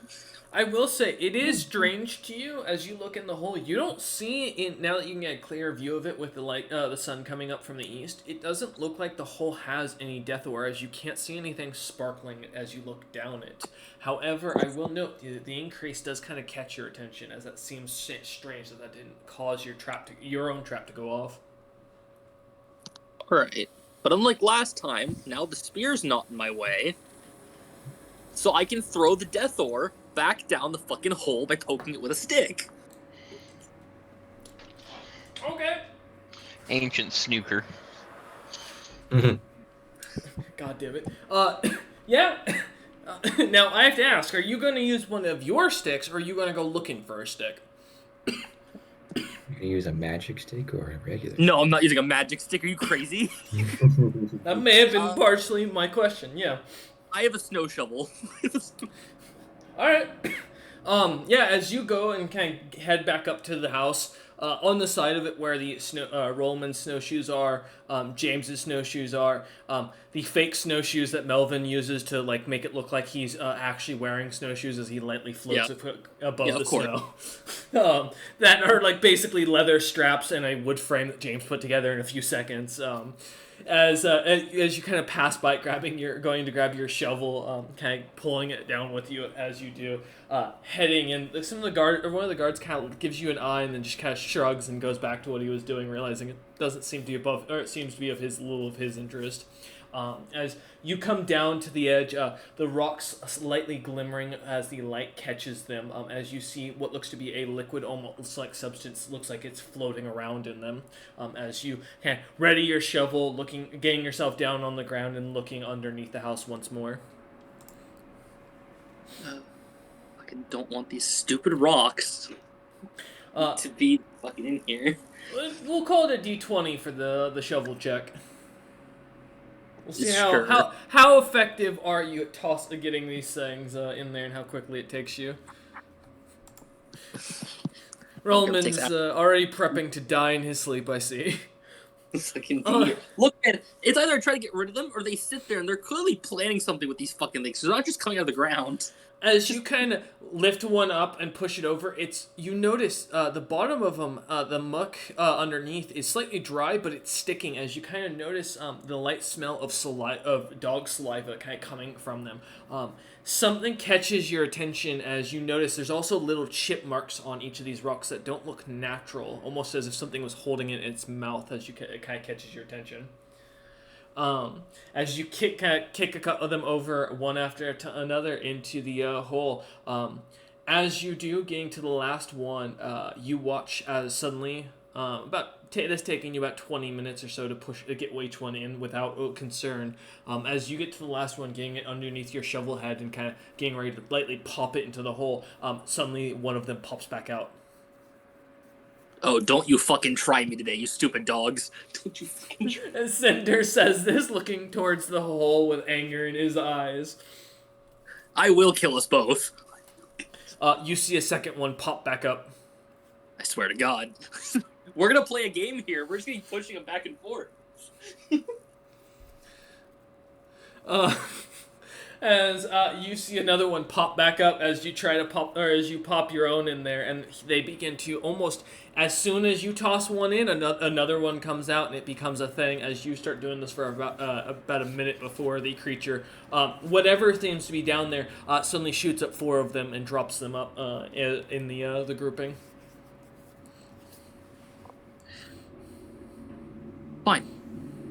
Fine.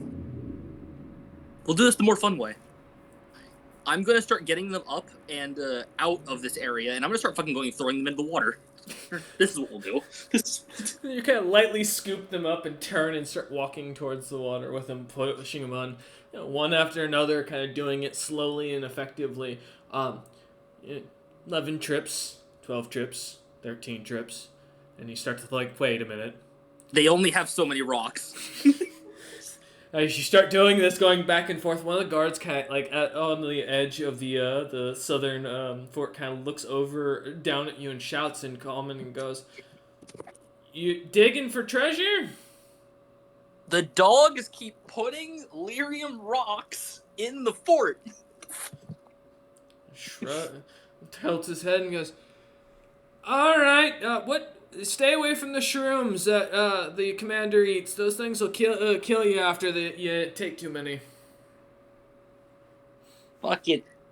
First of all, don't do shrooms. Not a fan. Doesn't help with the paranoia. Second of all, where do you think I'm getting all the rocks? Looks at you and goes, You know you're carrying a shovel, right? The rocks are in the shovel! And nods at that and goes, Do you need some friends?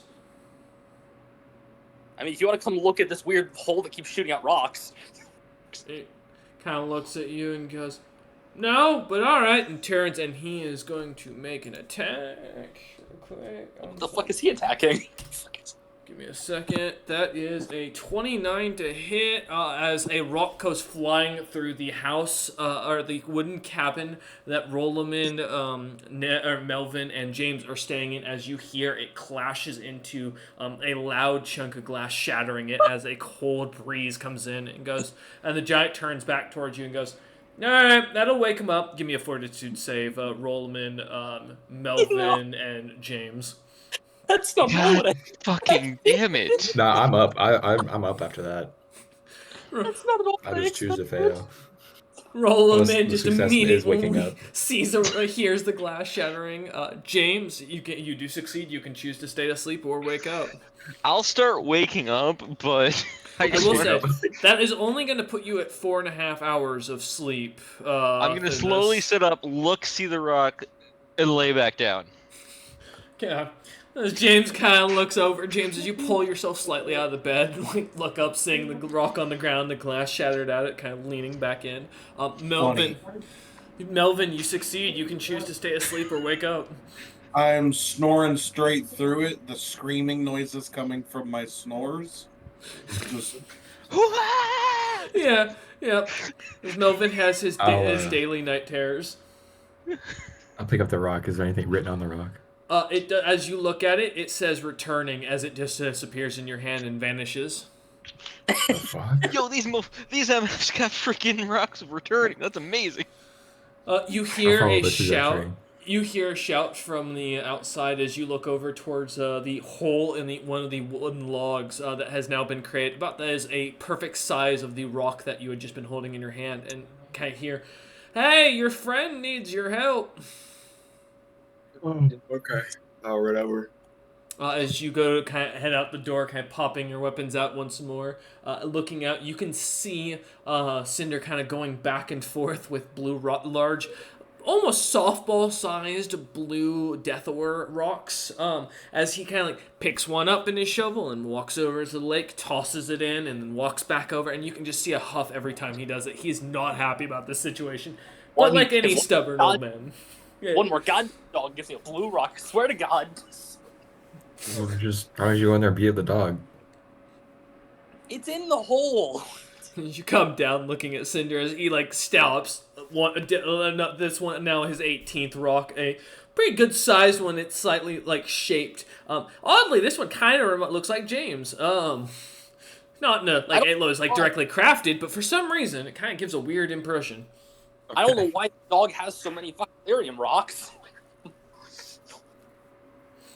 We just throw it back at it really hard. Well, it's kind of I'll show him where the hole is and why I can't really do that. As he walks over towards it, you see the house is kind of pushed up on stilts, a little bit of a crawl space that's about 5 feet in height beneath the house. The hole is quite wide, but not very tall, and goes like basically straight down as you kind of get a look at it. Whereas Cinder points towards it, almost like a dead drop. It's hard to tell how deep, but you'd guesstimate at least almost a good few 100 feet from this angle. And I can't use magic to plug the hole or anything because there's a bunch of death ore down there. I'm gonna kill us all. As one of the death ore rocks comes flying past his head into the lake or into the river behind you from the hole.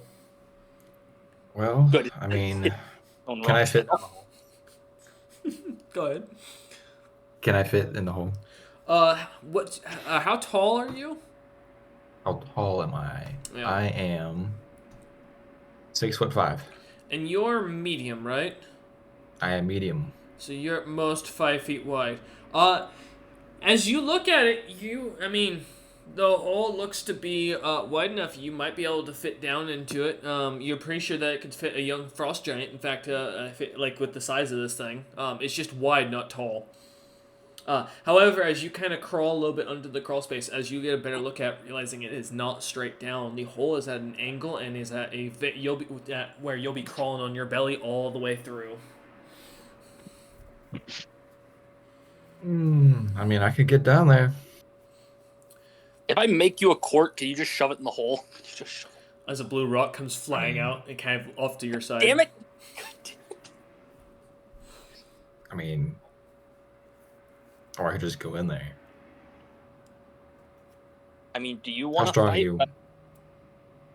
Hmm? You able to pull me out? He looks down at his druid body and being a kind of muscular, but not super muscular snowbeard, and looks at you, who's so much taller than him, and goes, "Probably not."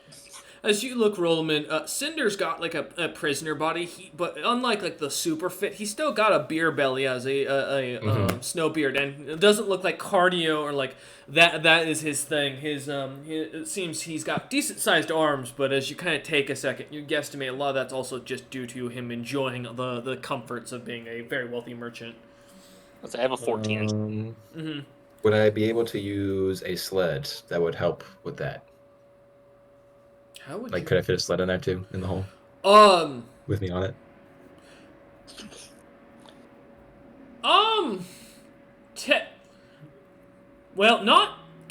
Not Melvin's, because I think Melvin's is large, but I think James has a medium sled, right? My sled is large. I believe Melvin's is the medium sled. Is it Melvin's was the medium sled? Because I had I the bought really a- big sled. Yeah. I bought a large sled, probably from Yes, Snow Giants. for a medium sled, yes, could fit in there. Anything bigger? No, not with you on top of it. Now, I'm gonna warn you, Rollman. I'm pretty sure it's the alpha in there. As another blue rock comes flying off to the side. Something reached out. Well, I didn't see it, but I came in and saw the signs after. Something reached out and broke the spear out of the trap spot and everything. It either have to be really, really dexterous, or have a really long neck, which none of the other hellhounds had. I mean, we can try a cork, I guess. As suddenly the spear that you had seen earlier, Cinder, that had been used in the trap, comes flying out of the hole and smashes about 2 feet in front of Rollman into the floor, and kind of gets stuck slightly. We could take that. So you go to kind of like break it and tear it off of the thing, kind of pulling it away and pulling back. You can add a large spear to your inventory. Yeah, I use that. Gonna have to use a fucking second level spell just to make a stupid cork. There's another rock goes flying out. All right, how like wide is the hole? In total, about 8 or 10 feet wide, and about 10 feet in length. I can make a big enough cork. All right. Sure. I'm gonna go fucking convert, like, I don't know, I guess the far side of the... Well, actually, if I'm not mistaken, let me go back to the picture. Is there a little dock that no one uses? Because there's no fucking boats that come by. This Gotta go Roland kind of pulls himself out from underneath the crawl space. Yeah. I don't have an issue touching the blue lyrium, right? Because magically is... You haven't... In the past. Well, last time you have touched Death Orb before and, had visions, so, that's up to you. I remember clearly carrying a large blue flower lyrium Yeah, for it was... many hours. When he disturbed the delirium, like he hit it with something, it reacted. But when he carried it, it didn't do anything. Yeah, so that's kind of to you as far as it goes. Your own experience, it should not affect you, but to also note, you've also had bad experiences with this stuff, so... I'll take the smallest one. Alright, as you go to grab it... In my hand. As you do, what's the save for the ice trap, Cinder? Let me pull up. Roll it. Get Looney Tunes. Well, no, not quite how you think. Not The druid necessarily. spell, he needs to make a reflex save first. Alright, Rollman, give me a reflex save. Okie dokie. As you're laying on the ground while the ice spell has not gone off of Cinder's, because I'd assume he'd have it to where it wasn't active. Unfortunately, as you pick this thing up, that is a surge of magic in the area that's going to cause this thing to react. 28. Please succeed. 28. Okay. You may choose if you want to avoid the column or not. Do I want to do that? I So, assume so. So yeah. in Rollman's danger It sense, suddenly you feel like you're about to be launched in the air hundreds of feet to your Oh. death. So surprisingly, it doesn't actually launch you. You're just going to be stuck on top of the column if it goes up under you. Yeah, well, I was gonna say the sun's surprising at that force. I'll be honest. You might jump. Yeah, Rollman. So if you actually hold on, hundreds of feet. potentially. That would give me a great view of the area. Can you survive the fall? Yes, I can. Yeah, Yeah, I will choose to be launched that far into the sky. I just want to put a little note to Rollman.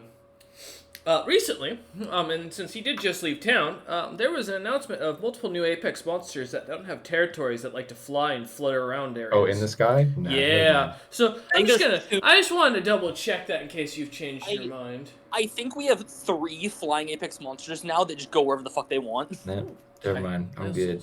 And one of them's invisible. Yeah. I'll just ignore that. Actually, yeah, I won't want to go up in the sky. All right, yeah. As you roll quickly out of the way, you watch as the ice column tears through the front porch of the cabin next to the dock, kind of blowing through it as it does, launching a couple of the blue rocks straight into the air as they go flying over into the lake or into the river and plopping in the center of it. The ice column is permanent. It is 30 feet tall, and it is a 10-foot radius. As you feel the cold next to you, Rollman, having managed to just roll out of the way just in time, still holding the little lyrium or death or rock in your hand, as you look over the ice column, just kind of standing there now. Cinder, you could have probably warned me that you trapped this thing. I told you earlier. Okay, well, I the exact did description would have been nice. when you got here that I trapped this building and not to go near it normally. I did give you fair warning and where it was. All right, is there any more traps that I could ignore or avoid so that I could grab these rocks and get rid of them while you find a fork? Not in the fort. Okay, so I am now clear to pick up rocks. Yeah, if there's another trap, it's not mine, is what I'm saying. Okay, As another I will blue start rock chucking goes kind of blue flying rocks. out of the hole. Yeah, Okay, I will start I'm gonna chucking blue rocks into the water. Okay. I'm gonna convert part of the dock that is not being used because there's no boats into a fucking cork. You can go over grabbing some of the wood and begin to kind of put things together. Kind of grabbing some of the weeds from the edge of the river and kind of using that to tie it together to create a somewhat of a cork. Oh no, I Oh, you have a cast wood spell? shape. The wood Making a cork. into the shape. Oh yeah, never mind. Yeah, as you start kind of taking the wood and kind of pulling it together, it immediately starts to morph into this what looks to be almost like a bottle cork made of solid wood. As you see Cinder kind of suddenly pull this off the dock and transform it in his hands. As he looks back at you, as you toss a few more rocks of death or Rollman, now counting 25 in total that have gone flying into the water. Yeah, Cinder, as you kind of manage to put this thing together, are you just going to try and are you going to send Rollman to go under there and put it in there, or what's the plan? Well, I'm the mage who probably shouldn't be near the rock. As you look over at Rollman, kind of holding the cork in your hand. Because if I crawl in, there's a chance it triggers. Rollman. Okay. All right. Putting the cork in, I guess. Good thing is the cork is no longer magical. It is just wood now. Yes. As you kind of take the cork and kind of start to crawl underneath, another rock kind of flying up past you as you walk, or as you crawl over. As you look in, give me a search check. Okay.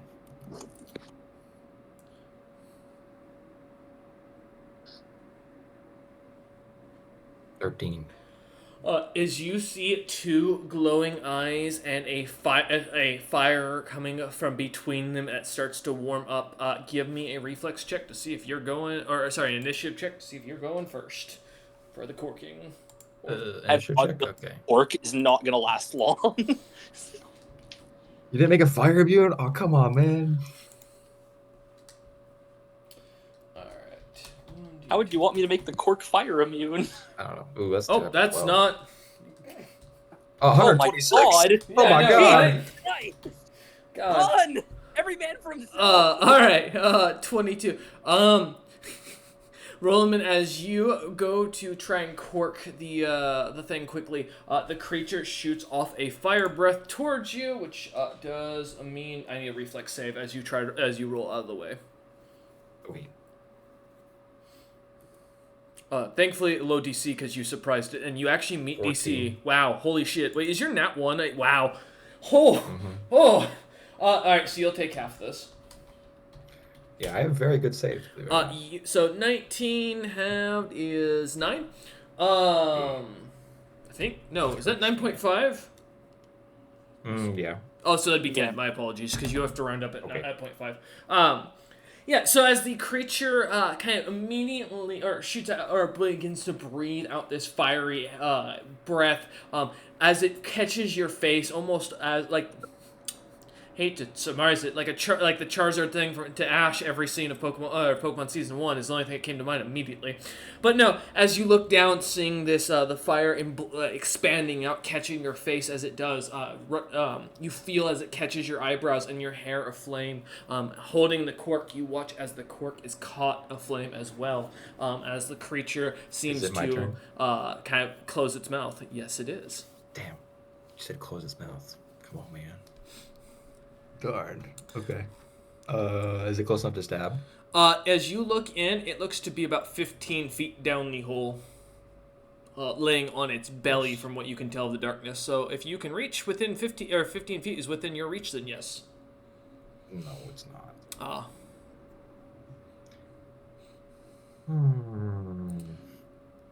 Darn.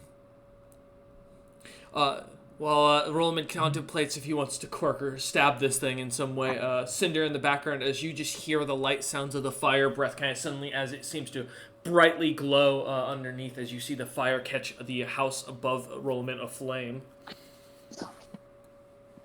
Yeah, I'll shove the cork in. All right.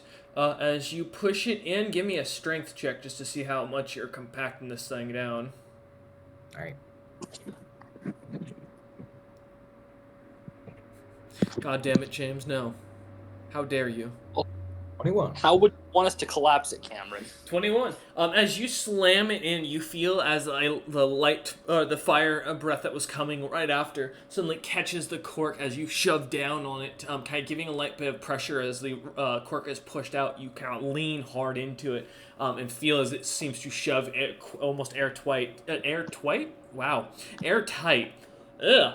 As the creature seems to almost give a light yelp as the cork kind of settles into place, though you do feel it's definitely heated up. As you pull back, seeing the last of the Death Ore rocks, being only 4 of them kind of laying over there, looking back at Cinder as he sees that your eyebrows and your front hairline have been both burned off completely. That hurt. How long do you think this cork's gonna last? No, I have long enough. I have a plan. I just need the last 4 rocks moved. All right. It's still my turn, right? Because that was an action. Mm-hmm. Cool. I will pick up another rock and throw it. Alright, as you start kind of grabbing one, grabbing one and tossing it out towards the river, goddamn. The river, give me just a strength check to see how far it goes. Have I needed to make a strength check for any other ones? No, this is more of a curiosity thing, because this is more as you coming out and tossing it. Okay. I'm going to use this as more of a confirmation of how far all of them would be going, just for my own notes. Unless you are specifically aiming for a spot in the river, or if that's the case, I'm I not will also aiming for take a that. spot. Okay. A 5. Okay, Just so in the water. mid to close to shore, but enough to still be within submergible range and not seen. Okay, got you. Perfect. As you get a light chuck of them, kind of turning and grabbing one, picking up and just lightly tossing it as you turn back towards it, grabbing each one at a time, as the creature seems to continue to fight, or seems to almost notice the cork kind of lightly moving up and down as it continues. However, as nothing seems to happen, because I can't actually beat a 21, Just jammed in there. Yeah, it actually kind of is. After a few moments, Roland manages to get all 4 rocks away, for you, Cinder. clearing out of the way. I'm going to be casting Ice Shape. Oh, okay. This hole's not be a hole.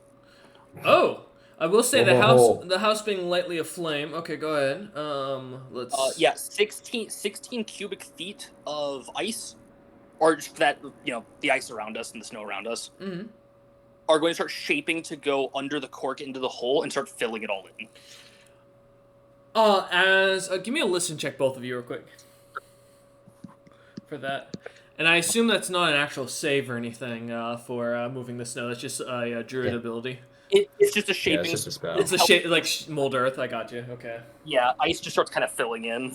All right, 7 for Rollman. Yeah, Rollman. I mean, the excitement of everything, and the fact that the rocks are just kind of catching your attention as they're not too far into the river is kind of keeping your attention over towards them and making sure no one's going towards them. As Melvin and James continue napping or sleeping in their room, enjoying and relaxing. As Cinder, you hear a light muffle roar of something, and then suddenly the sounds of something clawing away as you can hear the clear signs of the creature's heavy steps as it seems to retreat back as the snow begins to fill. The cork begins to stop moving as both of you notice. It seems to almost freeze in place. The house, however, or the cabin above, now at this point, the floor so ignited, you're pretty sure there's nothing you can do to save it, but thankfully it is far enough away from any of the other cabins so that it shouldn't catch anything else. As the giants kind of just... the giant guards on the walls just kind of watch from the distance as the the building goes up in flames, not really reacting. Is there no waves on the river or no? No. Okay. I will go move rocks into the deep end. Yeah, as you kind of step into it, give him a kick. Give me a light or just a balance check real quick. I would. Oh, you gonna take 10? Take 10. Okay. What's your modifier? Plus, give me a second. My modifier is plus 13. Okay. Oh yeah, easily. Yeah. As you kind of wade your way in, kind of kicking the rocks along the ground and moving them further in, trying to get them caught in the current. As you turn and back or kind of head into the water doing this. Cinder, are you just going to kind of watch the house catch a blaze as you focus on keeping the snow filling into the hole?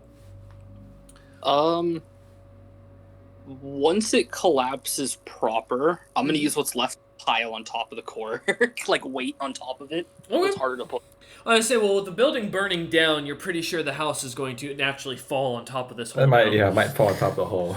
Yeah, but I want to push the outer edges in and make like a taller pile on top of the core. Got you. Okay.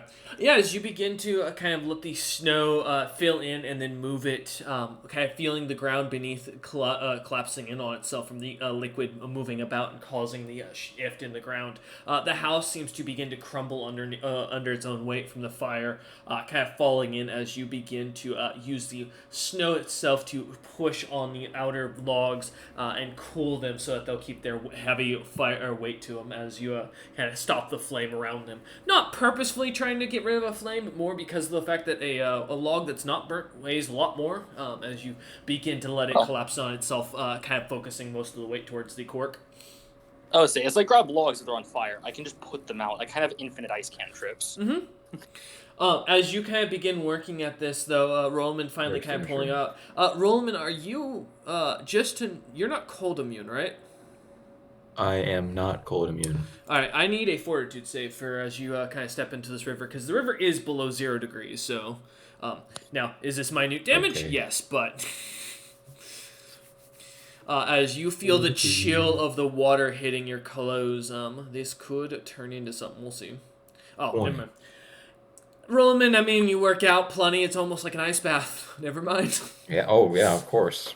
It's almost pleasant as you kind of step into it. Although the cold, wet trousers and of your gear is not going to be as pleasant kind of as you step out of it, as you realize. But yeah, it's just boots, right? In the shallow end. As you're kicking these things in, trying to get them to the current. I assume you're going to be going up to around your midsection. So, as you kind of step into the river a good bit, unless you're just caring to keep these things just out of sight. Up to you I'll on that. be drenched for my midsection, I guess, All right. on the headboard. All right, just figure out. Point out because spell effects. All right. Yeah. As you kind of continue kicking him away, turning as you eventually turn back, heading back towards the party. As you see Cinder kind of finishing up the last of the fire as he gets the collapsing building to land almost specifically towards the spot that had been corked in that far corner. The large supporting logs seemingly landing and stacking on each other perfectly. As the two of you kind of gathered together back on shore. Only now an hour having really passed since you both got up. Or, well, since Cinder got up. Well, I'm gonna Yep. practice my sword play until everyone else wakes up. Alright. As you kind of look back at Cinder, give him a nod, and start going looking for an area to go practice, you head off. Cinder, is there anything you'd like to do? I don't trust this hole. I don't trust this. You just gonna kind of babysit it? I'm just sitting by the hole, enjoying the snow. All right. As you begin to babysit it and kind of enjoy the cold, we're going to take a quick 5-minute break for all the players to grab water and such because the DM has run out of things and he's hungry. So we'll be right back. Welcome back. Okay. Yeah. So as the party begins to kind of slowly waken up over the next couple hours, with Melvin and James taking another about 3 hours to get some shut eye, getting their full 8 hours of rest, and getting up, getting themselves situated. Around 8 in the morning or 9 in the morning, by the time you lot finally gather back together inside the cabin, breakfast set out, a ration of ale, a bit of hellhound meat already cooked away and set aside. As you lot kind of gather around the table, getting ready kind of for the day.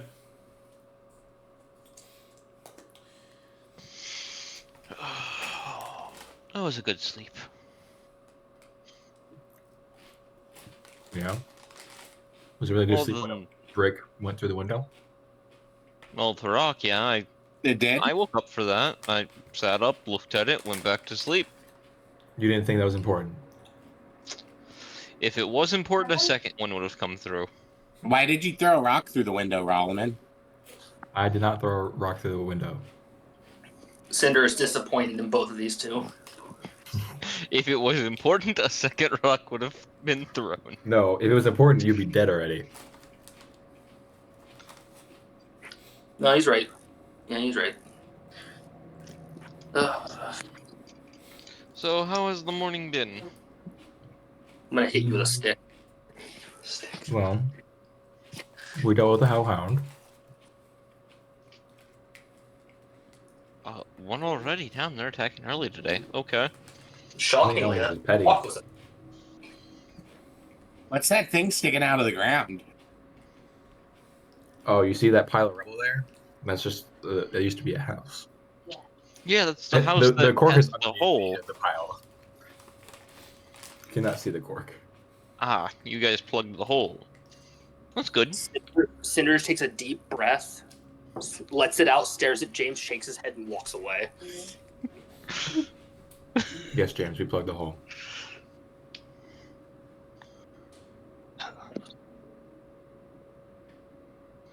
Anyways, Melvin, if you could, I would like you to try to set some extra traps outside. Anything you can really throw together? I could see what I can do. Avoid the bear traps and snares. We kind of worked with what we had.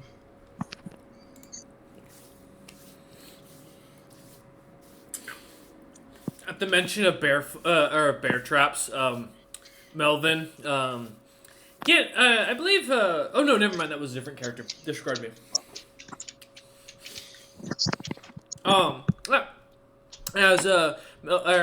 James, are you going to show Melvin where the traps are? Or are you just going to warn him to beware? I will of go them? with and show where the traps are and keep an eye and help keep an eye out in case any hellhounds come charging. Okay. As Cinder kind of heads storms off into the day.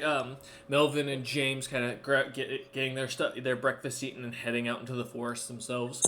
Rollman, you're kind of left there. Three plates, multiple helpings still left over, and your party having left you alone with all of it. I'm not gonna Dude, overeat. That's dumb I- before a battle. I eat jerky on the go, bro. I never sit down to eat. Fair. I will eat Mhm. a little bit. Okay. Yeah, as you kind of enjoy yourself getting a bit of meat into your stomach, some ale, and kind of get yourself ready for the day. Melvin and James, as you head into When did I hire Ned? into the forest, as you kind of head through the fort, seeing the guards kind of watching you, the frost giants kind of noticing you heading out into the trees, seemingly kind of eyeing you as you head through the gateway out past, watching and seeing this, noticing if there's any issues. They seem to keep an eye on you too, specifically. You have hired 5 Neds. You don't remember, right? Yeah, no, as Melvin and James, as you head into the forest, James kind of pointing out the bear traps one after another. James, give me a search check to see if you can, if you see the bear traps and snares that Cinder set up. Double check my search modifier. I'm gonna get a pair of glasses that's specifically for this bullshit. Bro, if they step in the snares, which are like under tree roots, I'd be fucking shocked.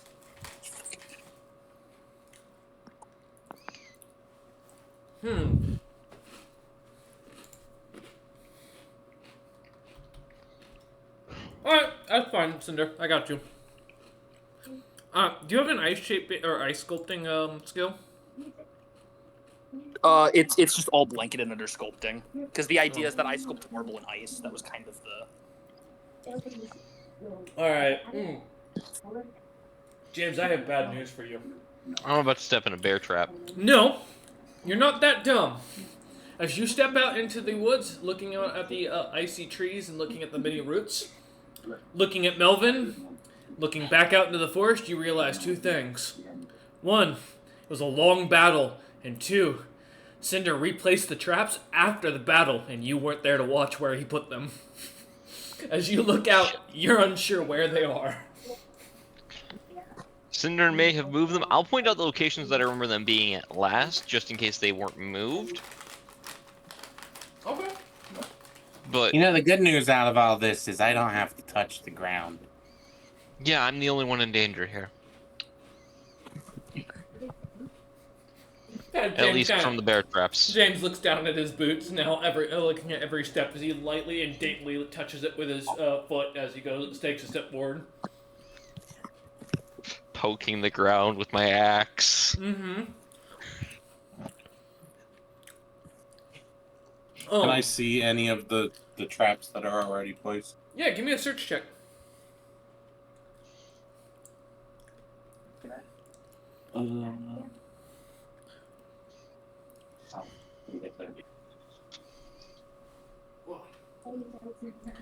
Some good ass treasures.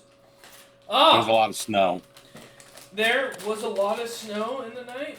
As you look over where James is pointing, where he had seen Cinder put the traps originally, and the only thing you know for sure is the traps are not where James points to.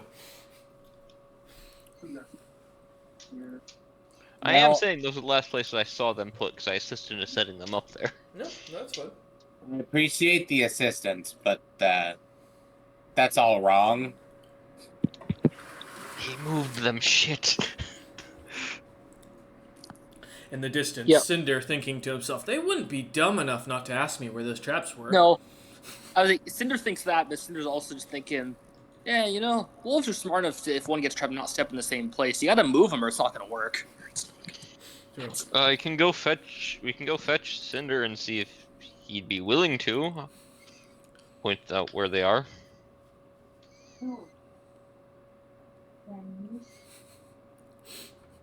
As James looks out nervously towards the forest and looks back over at Melvin.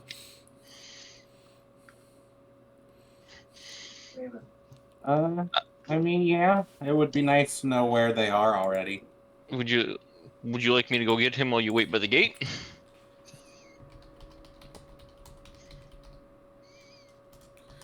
Or are we both going to go ask him? How far does telepathy reach? I think it's shit, internet.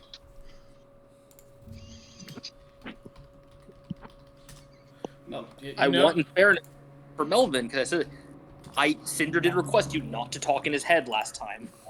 Oh. Well, never mind then. Telepathy is usually 100 feet unless it's specified otherwise. Well, I could get him myself, but he doesn't really like that, so sure. Alright. I will head and get Cinder to bring up that I'm trying to help. We need to know where the bear traps are.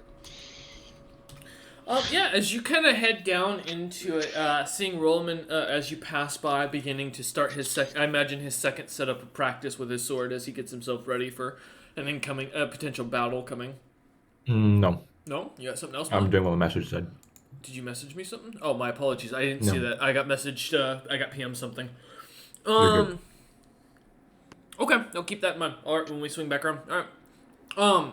Yeah, as you see Rollman kind of heading out towards the guards and kind of heading over to talk to one of them, as you pass by seeing, or kind of heading down towards the shore and seeing Cinder working away at what looks to be large ice spikes that he is sculpting. Are those to be set outside? I just stare at James. No. I'm going to stab him into you. Yes, they're going to go outside. Well, I'll be happy to help you move them. When you're done, would you mind coming and pointing out where the bear traps are so Melvin can set up some extra traps? You're joking, right? It snowed last night. I can't fucking see them. I didn't go help you set them up again. I'll go show them where they are. As you kind of sigh and begin heading over to catch up with them. As you three head towards the gate, we're going to jump back real quick for a second. Cinder, give me a search check real quick for before I do jump. See how long this is going to take you to show them or find the traps for it. Just click the button. 18. 18, okay. I'll keep that in mind. All right, thank you. As we jump over to Rollman, as you kind of head out, Rollman, seeing James kind of walking down towards the beach and heading towards Cinder, and seeing that Melvin's kind of standing off towards the gate at the western entrance to the fort. You start to head over towards one of the guards. He seems to tower quite tall, about 20 feet in height, over you. As he looks down at you and smiles a toothy grin, his teeth seem to be lightly filed down to almost be slightly sharper at the front of them. His weapons on his side seem to be very magical as you catch the enchants across them as he looks over at you and just kind of like waits for you to say something. I smile back with my own toothy grin. Good sir, it's nice to... What is your name? I am Rollman, part of the Ironheart company. Just recently dropped in to defend today. Kind of looks at you and goes, my name's too hard to pronounce in the common tongue. Bjorn will work. No. Well, Bjorn, do I know if Bjorn leads the is the leader of these frost giants? Of the three, it looks like they follow the command of the large Bolov figure, who kind of seems to sit mostly in his cabin. The other two seem to go about their own business. They seem to be almost equally independent, so it doesn't seem there's a leader amongst the three. Okay. Can you tell me what happened in the previous day? I was not here. It'd be nice to hear a report. Good to know what we're coming up. Give me a diplomacy check. Okie dokie.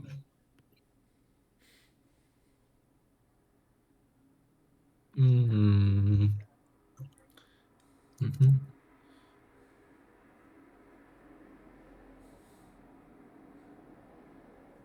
Well, that's a nat 1. Or a 6. He kind of looks at you and goes, I don't report to lots of you. If you want to know what happened, go talk to your own commander. Fair enough. Alright. Are you going to assist us today? If I'm told to. As he like continues to chew on something, he looks to, you catch a glimpse of it. Looks to be thick and brown.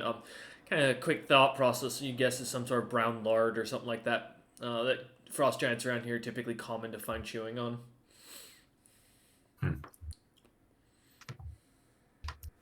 Would you listen to any of us if it helped save your life? No, like maybe I don't know. What's with the questions? I just need to know if you'll break during the battle. You insulting me? No, good sir. I'm just hoping I can rely on you. And looks at you with a lack of sincerity and just kind of shrugs and goes, "I'll do my job. You do yours." All right, we'll see.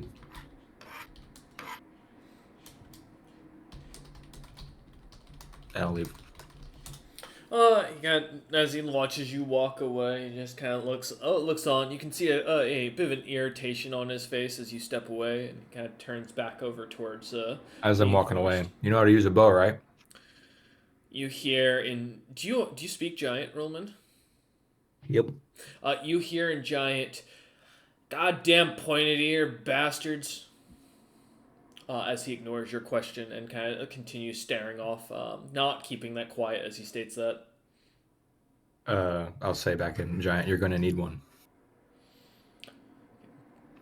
You see a light turn of the body, and then it seems to kind of readjust itself as he kind of like lightly or puts his hand over a sack of what looks to be rocks on his hip. Can I roll to intimidate? Sure.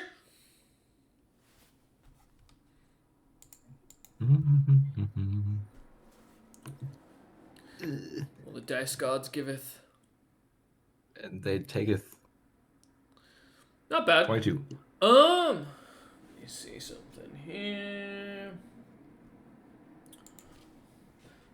You know, shockingly. Oh man. The creature kind of, as you kind of say this, trying to be a bit meaner and a bit more intimidating, similar to your days as a mercenary when you'd run into younger soldiers who thought they knew everything and tried to act tough. As you try this, the figure kind of seems to just almost completely not even acknowledge the undertone of what you're saying and continues on with his watch. A light grumbling under his under his breath, but nonetheless, he does not seem bothered. Oh well. As you kind of step away, seeing that James and Cinder are heading outside of the gate, are you going to try and catch up with them, or are you going to go about your own thing? I'll do my own checks. Okay. On like the walls and shit. Okay. Just give me a spot check or a search check, depending on if you're looking for a little bit more something specific.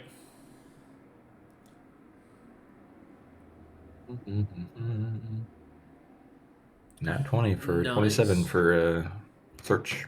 Okay.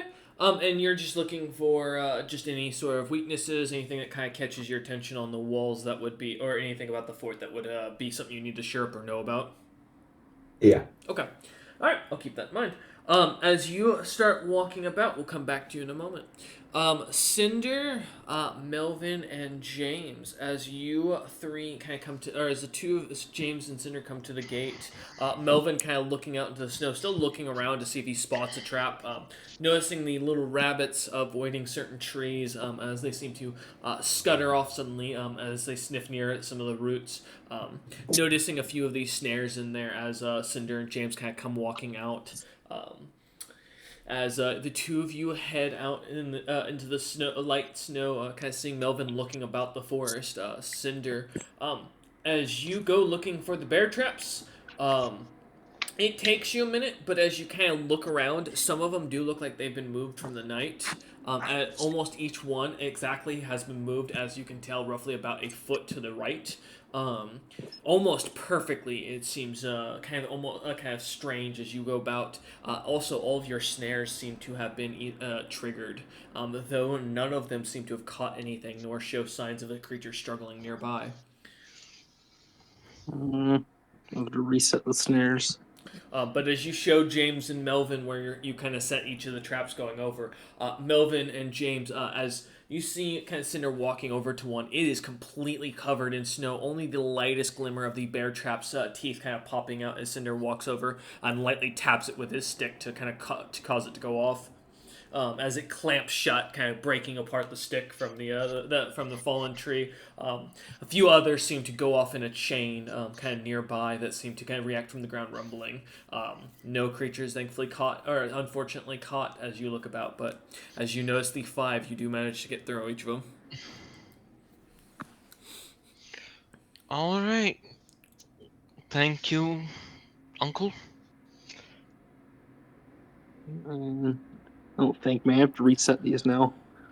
I will assist. James, give me a sense motive real quick. Apparently the car engine agreed. I don't know if that picked up on the mic, but the roar of it caught. That was funny.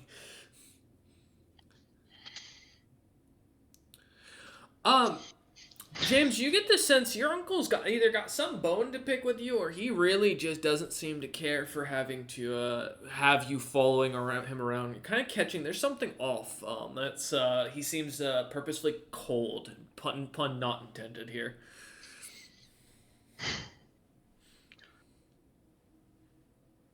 Cinder, do you have a problem with me?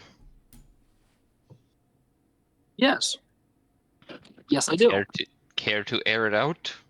You kind of blessed me by a different deity, even though I follow a different one. Wasn't really a fan. Wasn't my intention. I didn't exactly expect it to happen either. Yeah. Now my deity's kind of pissed. I apologize. I honestly did not expect it to happen at all. Turns out whatever you reach to doesn't like what I'm with. At all. I didn't reach to anything. I prayed to... Whether you meant to or not, you did. I apologize. I will make sure to keep my prayers to myself. Yeah, just don't have whatever that was touch me again. I will do my best not to have it happen again. And I'll go about resetting my traps in better spots. As the two Snowbeards kind of hash it out, Melvin awkwardly just kind of standing there, completely forgotten that he's here, as he watches Cinder and James kind of have a bit of a discussion between the two of them. Look, we're here to provide entertainment for Zebril at this point. Zebril changed the channel apparently and left. God damn it. So I'm watching the Ider channel right now. Yeah. The Ider show. Yeah, no, as Melvin, you kind of float over the snow with these two. Cinder seemingly going about setting each of the traps as he moves them. As the two hash this out as you watch and listen. Do you want to do anything or assist, or are you just kind of listen in on these two kind of going at each other? Now that I see where his traps are set, I would like to put together the spider mines that I have the blueprint made for, and then put those around. Okay. Yeah, as you, how many of those are you trying to set up, out of curiosity? I don't know if you. I'll just go with 5 for now. Okay. It's going to take you about an hour to get these things all set up. And are you I assume you're putting them near the where the bear traps are, or are you kind of putting them separated? Yeah, around the. Okay. Not right where the bear traps are, but kind of spreading them out, keep them in the area. Gotcha. Perfect. Yeah, as you kind of begin to go about one at a time, as you listen into these two, as they kind of have their discussion back and forth. kind of following Cinder behind him, grabbing the parts out of your bag, putting together the traps as you listen in quietly, setting them off to the sides of the roots, where Cinder seems to be setting the traps inside the roots to catch a lot of the creatures, noting the large chunks of fur from some of the hellhounds that have been caught amongst the roots, as these creatures seem to use them as cover. As you two, between the two of you, kind of setting up, and James trying to assist where he can when Cinder doesn't seem to, like any old man, kind of look at you and yell at you for not holding the flashlight correctly, no matter what you do. We all been there. Holding it at a 45-degree angle, like you said. Yep. As you three go about the forest, getting the traps set up one after another, give me a spot and listen check, all three. Cool. Let's see if any of you notice anything amongst amongst the trees as you're working about. 15 spot. Nice. Oh, hey. Hey, there you go. It's a horrible roll. For you, that's And six Six listen. listen, I don't okay. hear shit. I can do better than listen. I can do better than listen. all right. There you go. James has to pass a First kidney one is stone. spot, second one is listen. Okay. As James quickly passes his kidney stone to listen to the sounds, unfortunately, Melvin is completely distracted by the sounds of James's aggressive moaning, as he just did. I should use that in battle more. No. But as you If look it's out, that distracting. as you look out into the forest, Melvin, Cinder, and James, you do notice it's almost eerily silent. There's nothing. No birds, no creatures, no trader or some like merchants or anything. It's strangely quiet out in the woods themselves, other than the light sound of the wind blowing through the trees. As you kind of look about, there's nothing. It's almost empty. Cinder, lightly whispering, "Get back to the fort" under his breath. James will nod and start making his way back as quickly as possible without causing any of the traps to go off. Yeah, I'll start making my way back. Okay. Once they're going, I fucking will, but I'm going to keep an eye behind us. All right. As you continue to watch, give me a will save, Cinder, as you'll be technically the first to notice this. Then. That's what I figured was going to happen. Magic or no? Yes, magic.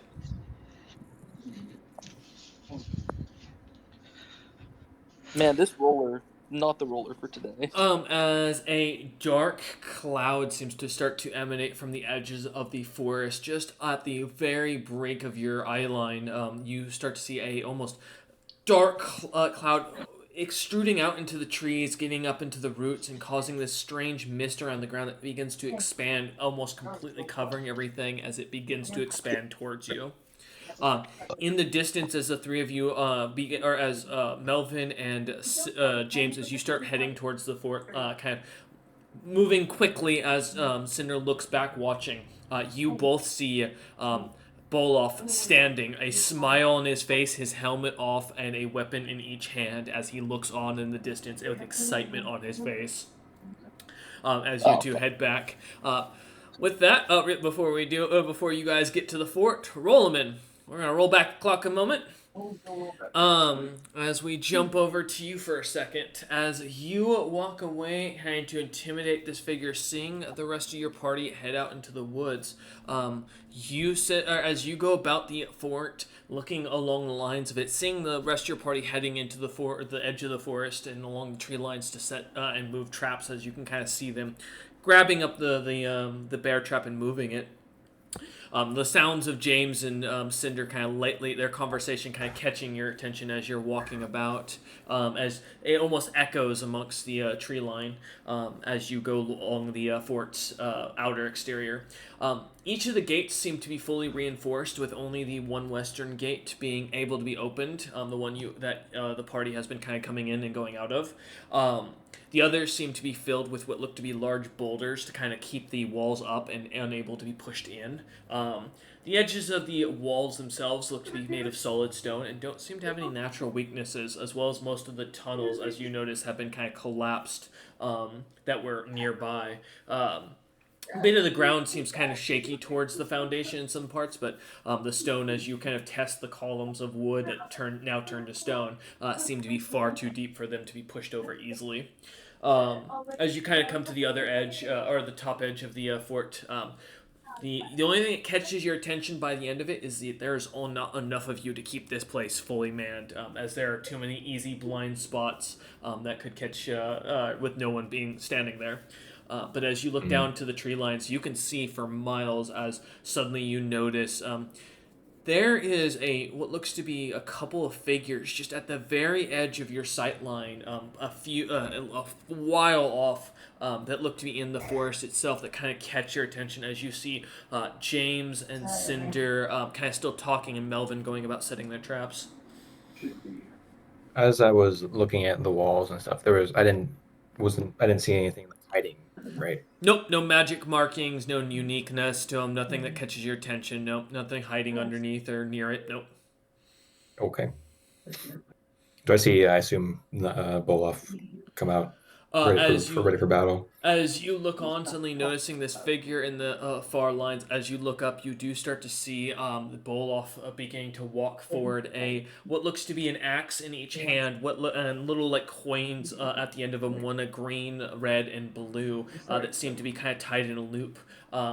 Recognizing this weapon as a pretty well-known weapon called the Axe of Charity, a famous weapon of supposedly wielded by champions of gods that use it to make a huge amount of money. These things are legendary amongst merchants.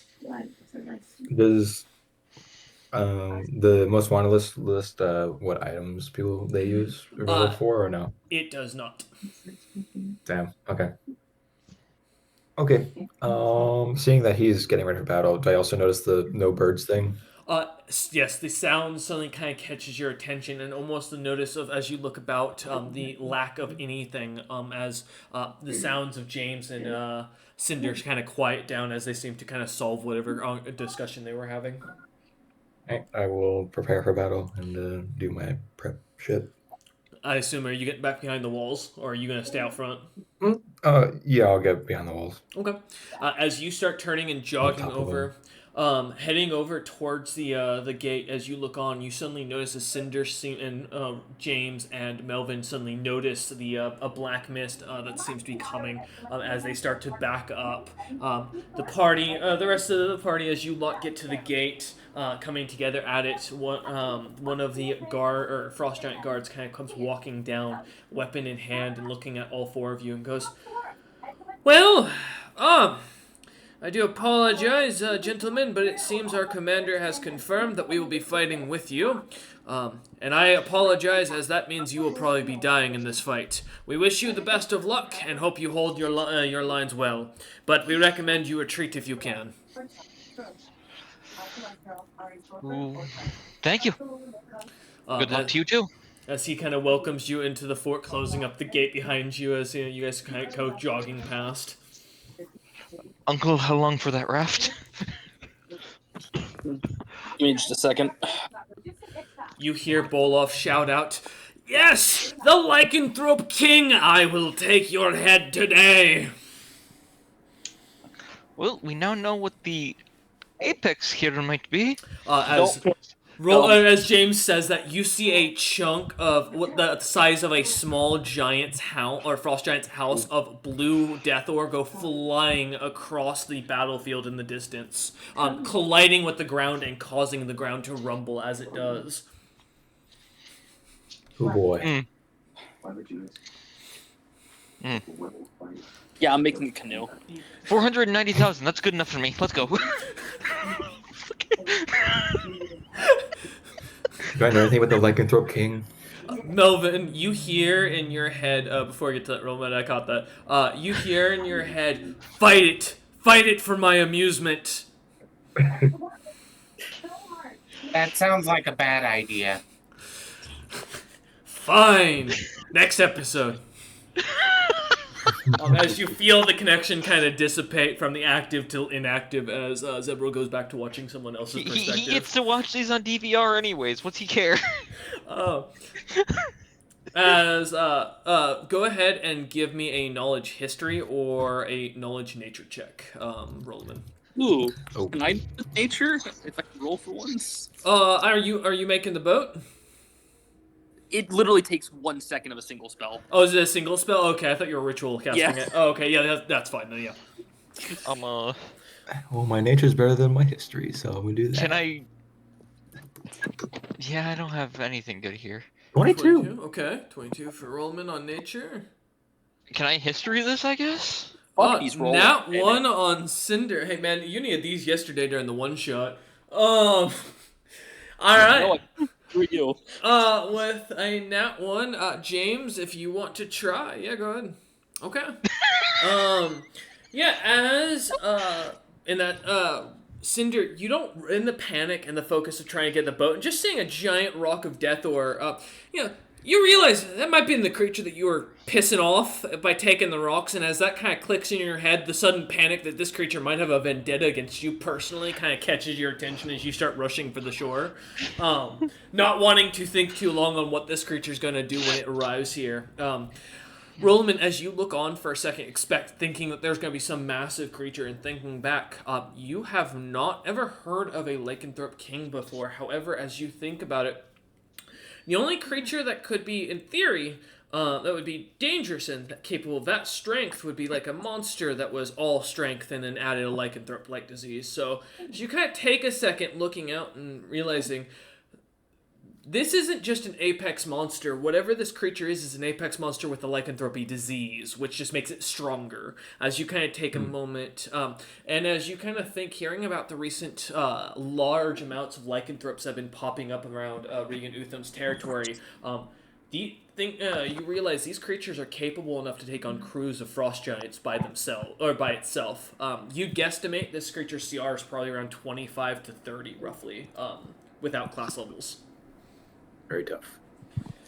And given it just threw a rock the size of a small mountain, a small house, you'd guesstimate this creature is probably all strength, no dex. Sorry. A second. As you kind of take a moment to look on, nothing catches your attention as you don't see a glimmer of anything in the distance, meaning the creature is not huge or bigger. Otherwise, you would be able to spot it from this distance. As you look on, James, with your history check, as you take a second, James, you're 100% sure you've heard about a creature like this. It fought at the Hemescus Strongport siege and managed to beat those who were following the evil god of Serzeki. The large storm bear that was supposedly brought an army not only of snowbeards by it that were holy worshippers, but some say that the creature itself, as a storm, just arrived and wiped out anything that was evil, and anything and everything, leaving nothing behind. As you kind of think back, that is the only creature that kind of comes to mind as you recall the legend of Big. I don't think that's big though. Well, also, I mean, to be fair, it doesn't line up because Big is size huge. Yeah. Yeah, we would see Big already. You don't know that. This is Big You don't know that. strength. That's a but I will state the legend states he is massive. That Big is massive. Okay. So, to James's help, the only thing that James would think is that he's either a storm currently, and he's literally a living storm, which is frightening itself, or as James looks on, that's not actually big, but some creature capable of the same or similar size. That's as capable of as Big, which is terrifying. So we are leaving. Storm that just flung a rock that big. I'm good, even more so. Yeah, I can't cast clear weather, so I can't do anything about this. We're going. As you three kind of turn, or as you two turn towards James, as you turn towards Cinder, who's down at the dock, beginning to get the boat formed, the water kind of shaping into the canoe that he is designing. As you start to run down, Roloman and Melvin, are you wanting to do anything, or are you going to fall back to the boat as well and try and retreat? I'm heading to the I'm boat. already floating over the water a little bit. He was already there. Okay, as you four kind of head down, Melvin just already floating down over the river as he kind of walks next to the boat. Honestly, kind of grabbing hold of it as he walks alongside. James climbing in with Roland not far behind, and Cinder as he finishes the last of the boat as you lot kind of climb inside. It is solid ice and it is cold as hell. Even for those who are snowbeards, sitting on ice is not comfortable. So Well, please give it's me both made of wood. Oh, are you Yeah. doing a wood boat? Oh, I thought you were doing an ice boat. No, because ice with people in it is not gonna float very well. All right, never mind. Disregard me. My apologize. Taking I apart the will- dock and turning it into a boat. Good. I will make sure snow also gets in. Yep. Because I'm not getting in. What about the sleds? As I was gonna say, yeah, you still have your 3 sleds kind of set at the dock. As you kind of get the boat set up, getting snow inside, and kind of loading up what's left over of the Hellhound leather. With nothing really in them, because how much would the 49 Hellhound leathers weigh? Okay, Cameron, I gotta ask: are we going just across the river, or are we going towards Ogsland? We can go just across the river and kind of hike the rest away, I think. If we're going to Ogsland, I can save the items. If we're going across the river, I cannot. We can head towards Ogsland then. Okay. I'm going to flash freeze the water to make like a loop that goes outside the back of the fort. Okay. And I'm pulling my shenanigans again. I'm making my wagon train. All right. Not again, but okay. As Give me a second though, because I might be able to avoid you happening to do that. I just need to run. The party kind of gathers, getting on the boat, Cinder kind of making sure that snow is set onto it, as they do. Cinder, you said you're grabbing the sleds and tying them onto yourself in the train again? Yeah, I'm assuming what I used to pull them is still there, because we never took it apart. Yep, yeah. As you kind of turn to go back and grab the sleds, as you look up, you see what looks to be in the distance suddenly a large blue bear or something grabbing hold of some dark, shadowy creature that seems to have those same chain spirits coming out of it. As this big blue bear starts to grapple it down into the ground, and they disappear behind the wall and your sightlines. Holy fuck, it is big. As you feel the ground rumbling, Roland is watching the fight intently, specifically not. Oh, okay. I mean the Morin. I'm watching. Yeah. him. You're watching him to see. Oh, he is just standing there as he watches this big suddenly grabs hold of the creature, disappears. All right. Oh, Big grabs a creature in the woods. No, disappears? so in the distance, what you can kind of, or what you're able to see with the sightline you're at is a dark, shadowy creature seems to almost pull out of the woods up and seems to stand above. For a moment, small figures seem to kind of be popping out of it. That's hard to make out, Rollman, from this distance. And given that you didn't see these creatures, you wouldn't recognize them. These almost small shadows like popping off them until suddenly this bear drops out of the sky and jumps onto this creature and pulling it to the ground and disappearing beneath the wall and your sightlines. Roloman might be the first to learn by seeing it and realize Big doesn't actually know how to fight. Yep. Do I learn that? Well, give me a praise check or a profession mercenary. I'll take either. Good news, we don't have to run if it's just Big. If you roll, well, Big's fighting the apex monster. Yeah. If he learns it, the class gives a description of what it looks like. So you got Rollman. 20. Yeah, go ahead. So his swings, you kind of realize. So most people are like, "Oh, he's a monk." His swings are just random flailings of him flailing things, and you kind of realize he's just swinging at random to catch people off guard with a lot of strength. Roland just looks on in discussion and disgust. He's like, "This is not a. There's no technique. Gonna What is? look over there. It's pure force. He's just hitting Oh, it really Big is hard." here. We might not have to run. Yeah, he's kicking the shit out of that thing. As But he's like, James "It's says terrible." that, you watch as Big gets thrown into the sky and looks to as blood comes raining down. I mean, yeah. Okay, we're leaving. If he could actually fight, he could have seen that, you know.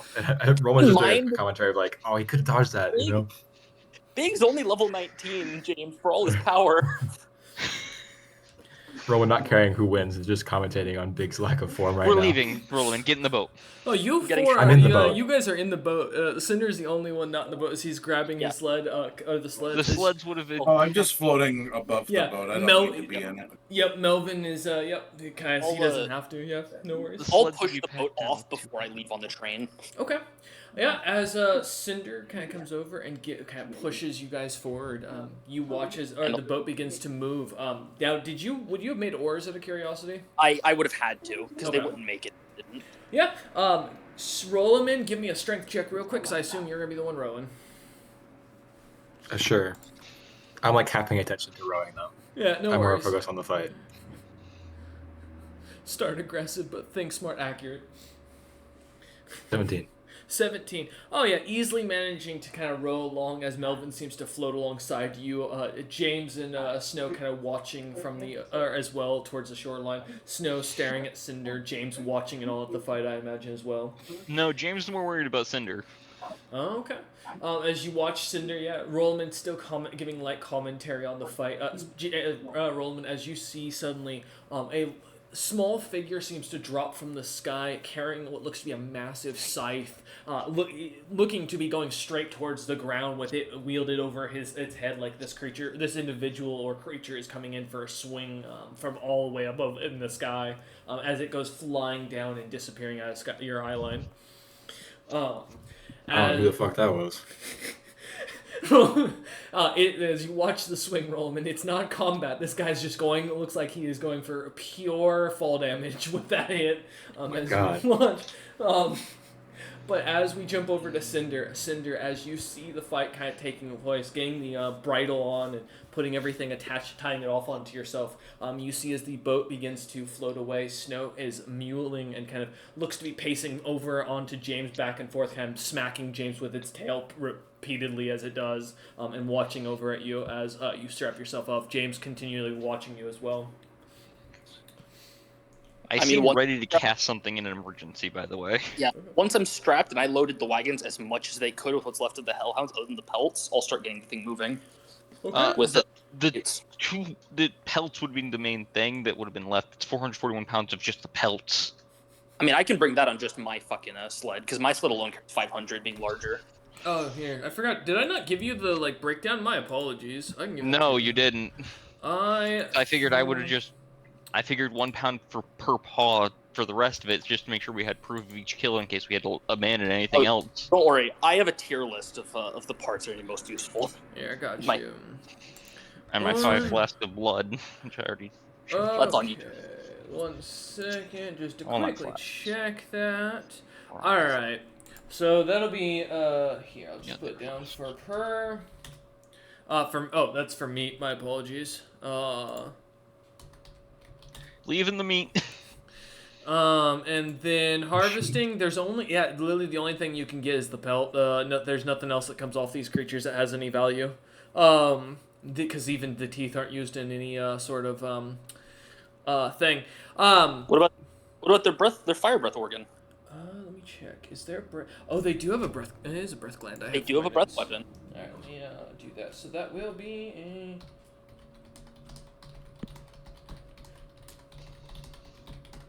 There you go. My apologies. Yeah, so I'll load I think between the 3 things I can get all the breath glands in that, and I'll just pocket some of the teeth because I remember fucking what's his face collecting Rad. teeth. Rad collects teeth. Yep.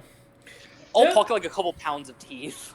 Okay. I also have 49 paws, so we can As turn you- those in as the proof. As you start gathering, you watch as some of the shadow figures, or the shadow ghosts with their long chains and their gray figures begin to breach the walls. As you start to hear Cinder behind you, as you're kind of grabbing the last of the stuff, tossing it onto the wagon behind you, or well, not wagon, the sled behind you.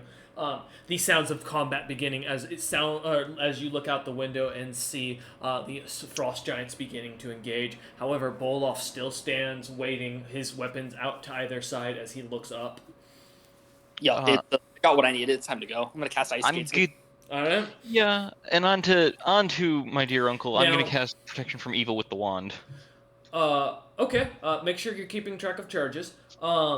I am. I haven't the list for this. I've only cast it once from that. Secondly, my only other question with that is, are you when you count you're casting ice skates on you? So are you going across the river, or are you going out the front gate? Because the other gates have giant boulders in front of them now, keeping them closed. No, yeah. So where the water is, Uh-huh. when I did flash freeze, I made a pathway that leads to the back of the fort, like a ring.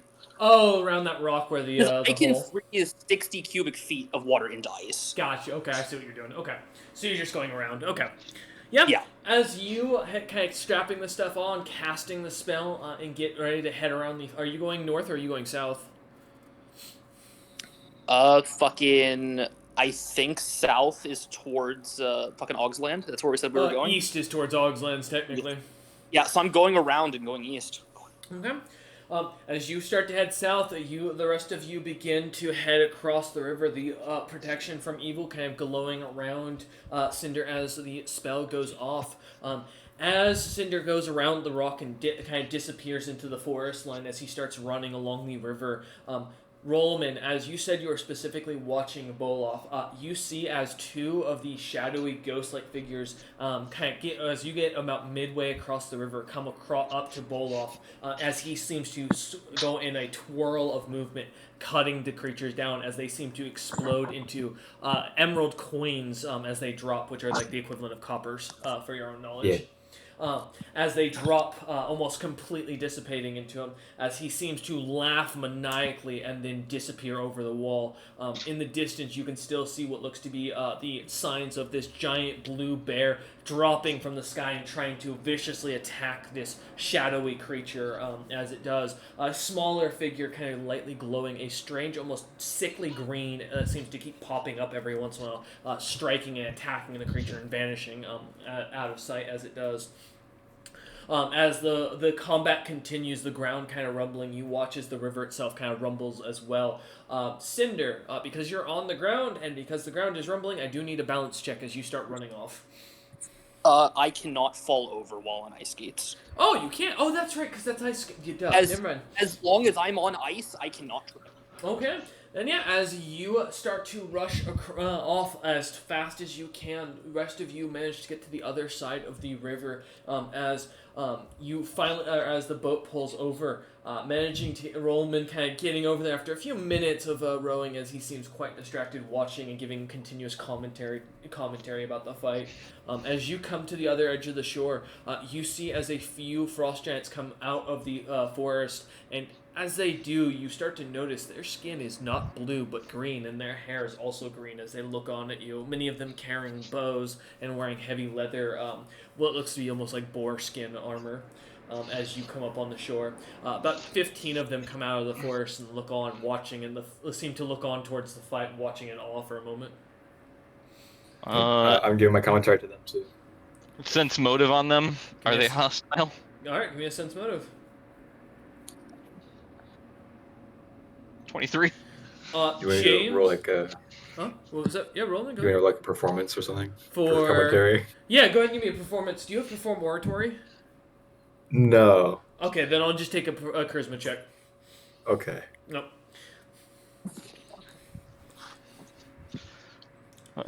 Yeah, oratory is the like singing or sorry, no, speech Storytelling. specifically. Yeah.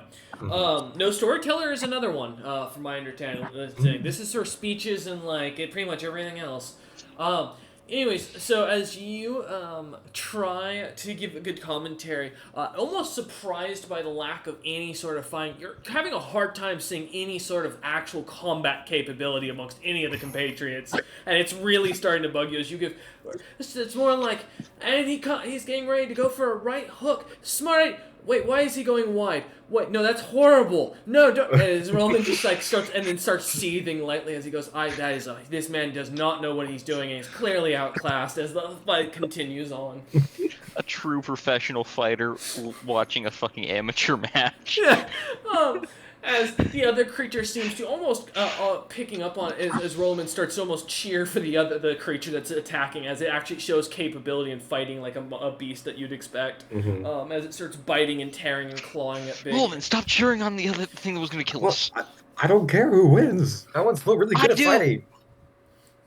The What forest about the giants, little thing that's green? It keeps getting in good hits. James. Oh, sorry. Go ahead. That one, he's just using gravity. Sounds like a smart fighting move. Nope, that's terrible. Anyways, James, your sense of motive, they don't seem to be hostile, though they do not seem to be friendly either. As the boat kind of rolls up and lightly taps onto the shore, kind of getting itself caught as Rollman kind of still distracted by staring off at the fight. Cinder in the distance, kind of running along the shoreline as he is. Yeah, I'm gonna get the party moving away from the giants that may want to kill us in a moment. So,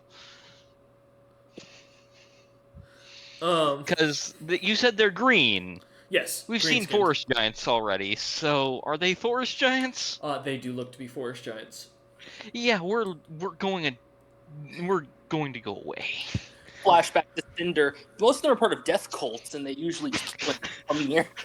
James, as you get to the edge, and or as Roman kind of finishes rowing the boat, kind of coming to a stop, Snow kind of stays on the boat and seems to be staring warily as one of the forest giants looks over at you and goes, "So, you lot are Lithotara worshippers, right?" As you see a couple bows pulled off the backs. Good at bluff. What's it? We're just running from that thing. We're going that way. We're going away. He goes, "Lithotara followers. I mean, we don't really accept kayaks of other worshippers around here," as he seems to eye up James. 4 of the bows get suddenly trained on James of the 15. You guys don't want to do this. He's a cleric to nobody. Don't worry about him. Give me a bluff, because technically that is a lie, and you know that. But that's not a horrible lie, so I'm gonna lower the DC on that for you. I'm actually very good at bluff. Oh by the no! way. Oh no! I'm very good with a 10 in charisma. This is what I mean. 24. Yeah, looks at you and goes, "Oh, he's undecided. Oh, perfect. You know what? We got cookies, men. Get these men some ale. We're gonna get us a new worshipper today. Come on into the forest and enjoy yourselves." We really have to get going. We understand you're gonna enjoy these, and you don't really get a choice in the matter. As he kind of comes over, and some of them come over to pick up the boat. We have to meet my uncle. I really can't stay. Give me a diplomacy check.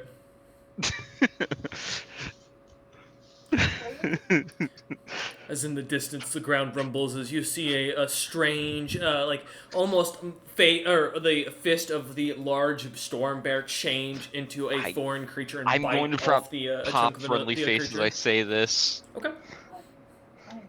That's not even the right. That won't. That's piercing. This thing is very clear. It has a strong hide. That will not work.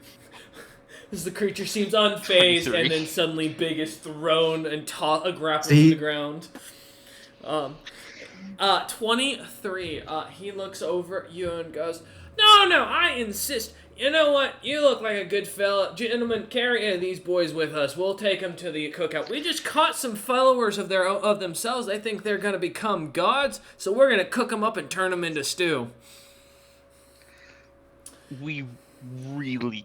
I really have to meet my uncle. He's Ah, not great health. I That's have the to boat get race. to him. Excuse me. Can we stay and watch this fight? yeah, so don't worry. Our camp has a perfect viewing spot. We just happened to come up here because we were going to wash up for dinner. All right. We gotta go with him, James. Sorry. As the No, forest we giants kind can't of go lift with the them. boat up and start carrying you into the woods. Cinder, from the edge of the waterline, you can see as the party, the moment you've left them alone, is now being kidnapped by forest giants who are walking off, carrying them in the boat into the And I'm, forest. like- you can see James waving his hands like, no, I can't, really. I would like a will save from the You main. just fucking raped last time? Oh, giant. okay. We're about to get into a fight of our own, damn it. Hold up. Let me pull up this. All right. Will save. Let's see. Okay. All right. 20. That is 23.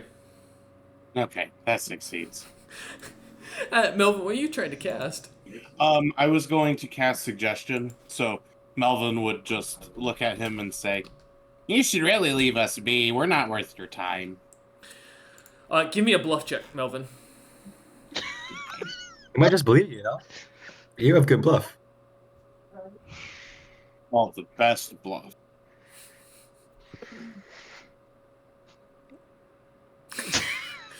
As you kind of say this, the boat already picked up. One of the forest giants, like seeing you float, goes, "Oh, here," and kind of grabs you and like lightly puts you into the boat, so you can be carried with it. As the one that's talking continues and goes, "Oh, see, yes, we don't want to make you have to walk. We're happy to carry you, lot. It's no problem. We got you. Trust me, you're gonna enjoy the food. Have you ever had fire giant stew before? It is delicious." Oh, no. Have I had fire giant stew before? No. That is, well, in your species wouldn't be horrible, but culturally that's usually frowned upon to eat a race that has a nation behind it. I'm an elf. Yeah, that's why I said for you it's not unusual, but no, you have Oh, not. okay. I was checking. It would be hard to find something like that normally in a normal place, or any normal business. Could I probably gauge who's winning the fight right now Roughly, after commentating it? yeah, give me a profession mercenary roll then. Okay. As they continue to carry you, James, as you see Cinder seems to like lock eyes and seems to kind of be watching you lot as you head into the forest. I plead 22. for help. I pantomime for help. 22. Rollman, it's definitely the apex monster as you watch as Big is suddenly being grappled and pulled back as he is trying to run away. Yikes. So you I guys hate to eat break it to fire you. giant? As Roman kind of sees this, and Melvin kind of speaks up, trying to distract the forest giants. The one that's been speaking kind of looks up at you, Melvin, and goes, "Oh yeah, we'll eat just about anything out here in the woods these days. Fire giants taste delicious. You put a little cinnamon and paprika with them, yeah, spice right up." Did one of your Nice. prisoners escape? And I'll point at the water, and I would like to Oh my cast God. a minor image of a Oh, okay. fire giant swimming away. So there's splashing Okay. noises. I'm gonna point out Cinder. Give me a second. I'm gonna do something. Hey, James. Unfortunately, Big's losing. You see the forest giant like turns, and they immediately drop. The ones that are holding your boat drop you in the like middle of the forest and start running. As you see the forest giants don't even say anything as they start rushing towards the water. I'm gonna You pop a should spell. go. I'm popping a very fun spell, Quick March. Our movement speed is increased by 30 feet. Okay. As you lot start running, you see as Cinder looks kind of looking out towards the river line. You do not see Cinder anymore, James. So estimating that he has found somewhere to cross or has popped out of sight. Okay. As you cast this, you all feel as your feet become lighter.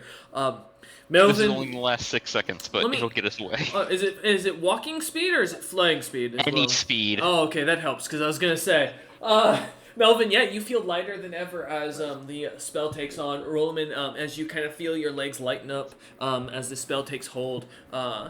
What are you three just gonna sprint for it? It only lasts a round, so I'm grabbing Melvin and going into a dead sprint. As fast as I fucking can. All right. Yeah, I guess we're heading east, huh? We're heading to meet Uncle Dearest. That puts me at 75 feet for movement, so that's 3 Yep. times.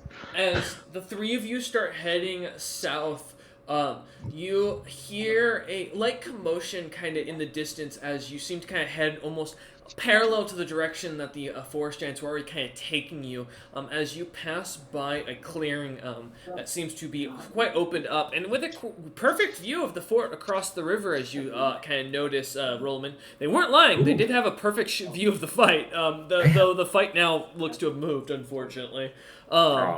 As you start running through, you see what looks to be a large couple of tents set aside, a meat drying rack, what looks to be some skin or some leather being dried, a large boiling, or what was probably a boiling pot of stew now tipped over, the whatever ingredients now dried out on the snow, and kind of tossed about, the fire underneath put out. And it looks like a bunch of cages that were off to the side have been kind of open, as if almost a stick or root of a tree went right through them and pushed them aside. As you lot kind of start to pass by it, noticing Cinder kind of standing about 30 feet into the woods, kind of waiting for you lot, as he seems to catch your guys' eye. Come on, get on the train. Time to go. Getting Did on you the pick up some train. fire giants? I don't know what you're talking about. Oh, I see fire giants. Give me a search check. Okay. Get up. Can I take 10? Get up. Yeah, you can. What's your modifier? 17. Plus Yeah, 7. as you So look on into the distance, you see a group of 4 fire giants running for their dear life, as well as a small snowbeard that seems to be naked and screaming about, "This was a bad idea, and I told you." I give them a salute if any of them are looking our way. They don't seem to look Get on back the as sled. they're rushing off. What direction are they going? Same way They we're seem going? to be heading towards King's End, so to the east. That's where we're going. That's where we're going. I mean, do we have enough room on the sleds to pick them up? Fucking, you think I can pull them? No, but maybe they can pull us. As you look over, they are not moving more than 30 feet per round, and that is barely, as most of them are naked and barefooted. If I helped you, Cinder, do you think we could both do it? How fast do you move? As I'm kind of strapping up, getting ready to go. 140 feet? Not Around? enough. Uncle. You hear in the distance, "Oh my god, there's 5 of them in the water! Oh my, there's a forest giant drowning!" And you hear someone suddenly gurgling in the distance. I want to keep in mind, yeah. by the way, fire giants can't swim, so the fact that that worked. That is I'm funny. going to slap Cinder on the back, and Cinder, animalistic power, go. All right. Was it? You know the last time you did this? You not remember what happened, James? I would like to I'm tie not myself using any other to my spells sled. at this point. Melvin is like quickly panic tying himself. Go ahead and give me a use rope, Melvin. By the way, that's just to give him higher strength to make it easier for him Yeah. to pull us. I got It doesn't you. make me Give you a faster. what? It does make him faster, yeah. It boosts his strength, dex, and con, but it doesn't make him faster. Gotcha. Melvin, give me a use rope check. I become more swole as my muscles grow a little bit. Yeah, you got that wand of bear strength, 18. Melvin. You want to give him Bear's endurance or bull's endurance. I bear think it is. whatever it is. Wanna give you more 18. strength? Strength. James took that. No, James, it's you with you. strength. I never had it. You took Yeah. it for something, I thought. No, I asked to take it, and I got told no because you weren't there. Oh yeah, that's right. Yeah, I remember. It was one of the sessions I locked you in your room because you were working that weekend, I think. So you were locked in your room on the ship. Yeah, as you kind of Melvin as you see James kind of casting and with a flashback of what happened last time, not even waiting to hear what the spell is, as you start tying yourself rigorously to the sled. You manage to tie a really nice knot to the front sled. As you kind of sit down, Snow seems to curl up into your lap, kind of laying on you as he kind of yawns and then begins to lightly purr and snore. Well, when you want to give him Now, did you full want me to strength, use the wand for? make Cinder stronger so we can get the fire giants too. Dude, I think a fire No. giant stone weighs almost 1,000 pounds. There's no. Oh. Fine. I can maybe No. grab the Oh, well. snowbeard. That's the best we can do. Nah, grabbing one of them's kind of rude. Oh my god, we've been tricked! That wasn't a fire Okay, giant! yeah, one more time. We're leaving. We're leaving. We've been getting on moving, the I'm pretty sure. I'm on the sled, hunkered down, tied to it as best I can. Oh, you gonna tie yourself? Give me a use rope check. What? Roland, what would you say? What'd you say? Nothing. Okay. I'm concerned why everyone's tying themselves to the fucking sleds. You see there's panic slightly in Melvin and James's eyes Yeah. that you don't recognize. Last time I went full speed, all the others failed to hold on and flew off the sled. What kind of check would that be? The 4! balance? Balance. Right. Oh no, Ride yeah, check. it was ride check. Sorry, yep. Because they weren't tying Yeah. themselves to the sled, and the sled was going, what was it, 200 and some feet per round? No, More so than that post because buff, haste. I was going almost 600 feet around. Yeah! So I made them do ride checks, yeah, so for reference. 4, James, you are confident in that knot. Melvin, as you look back, you are sure James is going to go flying the moment this thing goes moving. James, that's You not might a want knot. to hold on just to make sure. I'm gripping white knuckled. I am holding on to the front of the sled. I too. tied James' knot better. Alright, give me a use rope, Rollman. Okay, I can't get worse than he did, which is good. No, but if you roll the same, I'm gonna make this gonna be worse. Oh, you completely untie it. James just white knuckling as he panic, like looks at you with wide eyes as you completely untie it. As Cindric starts to I'm get killing himself you, ready. James. As Rollman then tightly ties it around, really getting it in there, and James, you feel it snug as he tightens it off to a pretty bow. Yeah, you're not going anywhere. Thumbs up. Get on the sled. James, this is now you know I've what been it on feels sled. like to be hogtied. You are tied. You are strapped down. As your arms I'm are. holding my best friend just in case. Is it a knot that if James doesn't even know how to untie? With his modifier, he can't untie this knot himself. Oh, that's true. So yeah, That no, is he true. has to crit to untie it now. But as you kind of get on Rollman and sit next to it, Cinder, you begin to kind of scratching at the ground, kind of stretching your back and getting yourself ready as you feel the crack and pop in your joints as the spell takes hold. Your muscles beginning to grow once more.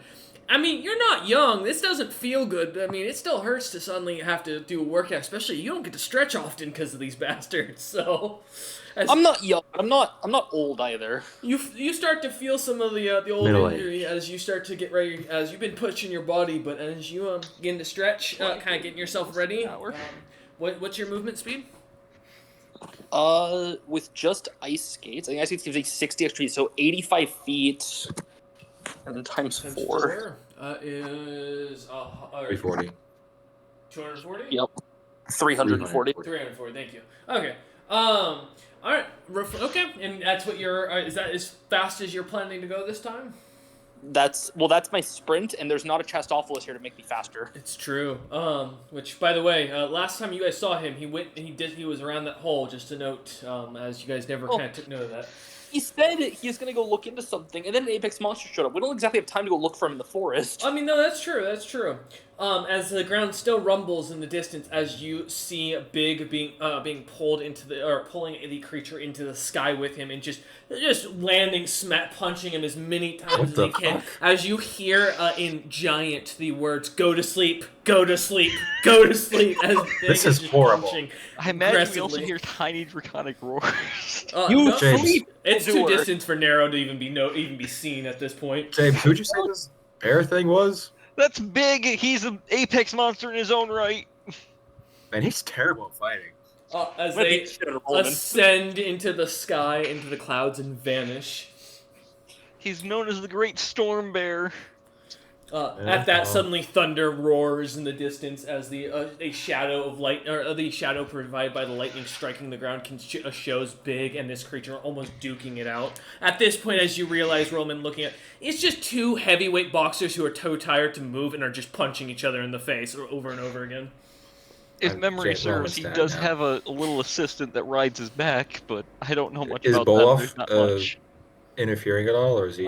As you What are look we in the seeing? distance, you don't see him anymore. He's gone. At some point, you lost track of him, and he seemed to vanish. Yeah, Cameron, I'm I sorry see to tell him you, the only one fighting. they might see is Caleb's character. Caleb's character is size large. Yeah, it's Yeah, I Naro's know. just too tiny to be able to be seen from this distance. That's but why I as- just made the soft nod with the nat 20. I'm happy with that. As Cinder kind of gets himself ready, he starts kind of getting a light jog and starts moving the sled. As he does, give me a strength check to see how quick of a movement this goes. I knew you would ask, so Yep. I rolled 19. 19. Yeah, as almost getting kind of used to it at this point and kind of pulling your compatriots, you start now. You're heading to King's End, or are you heading back to Velcomen?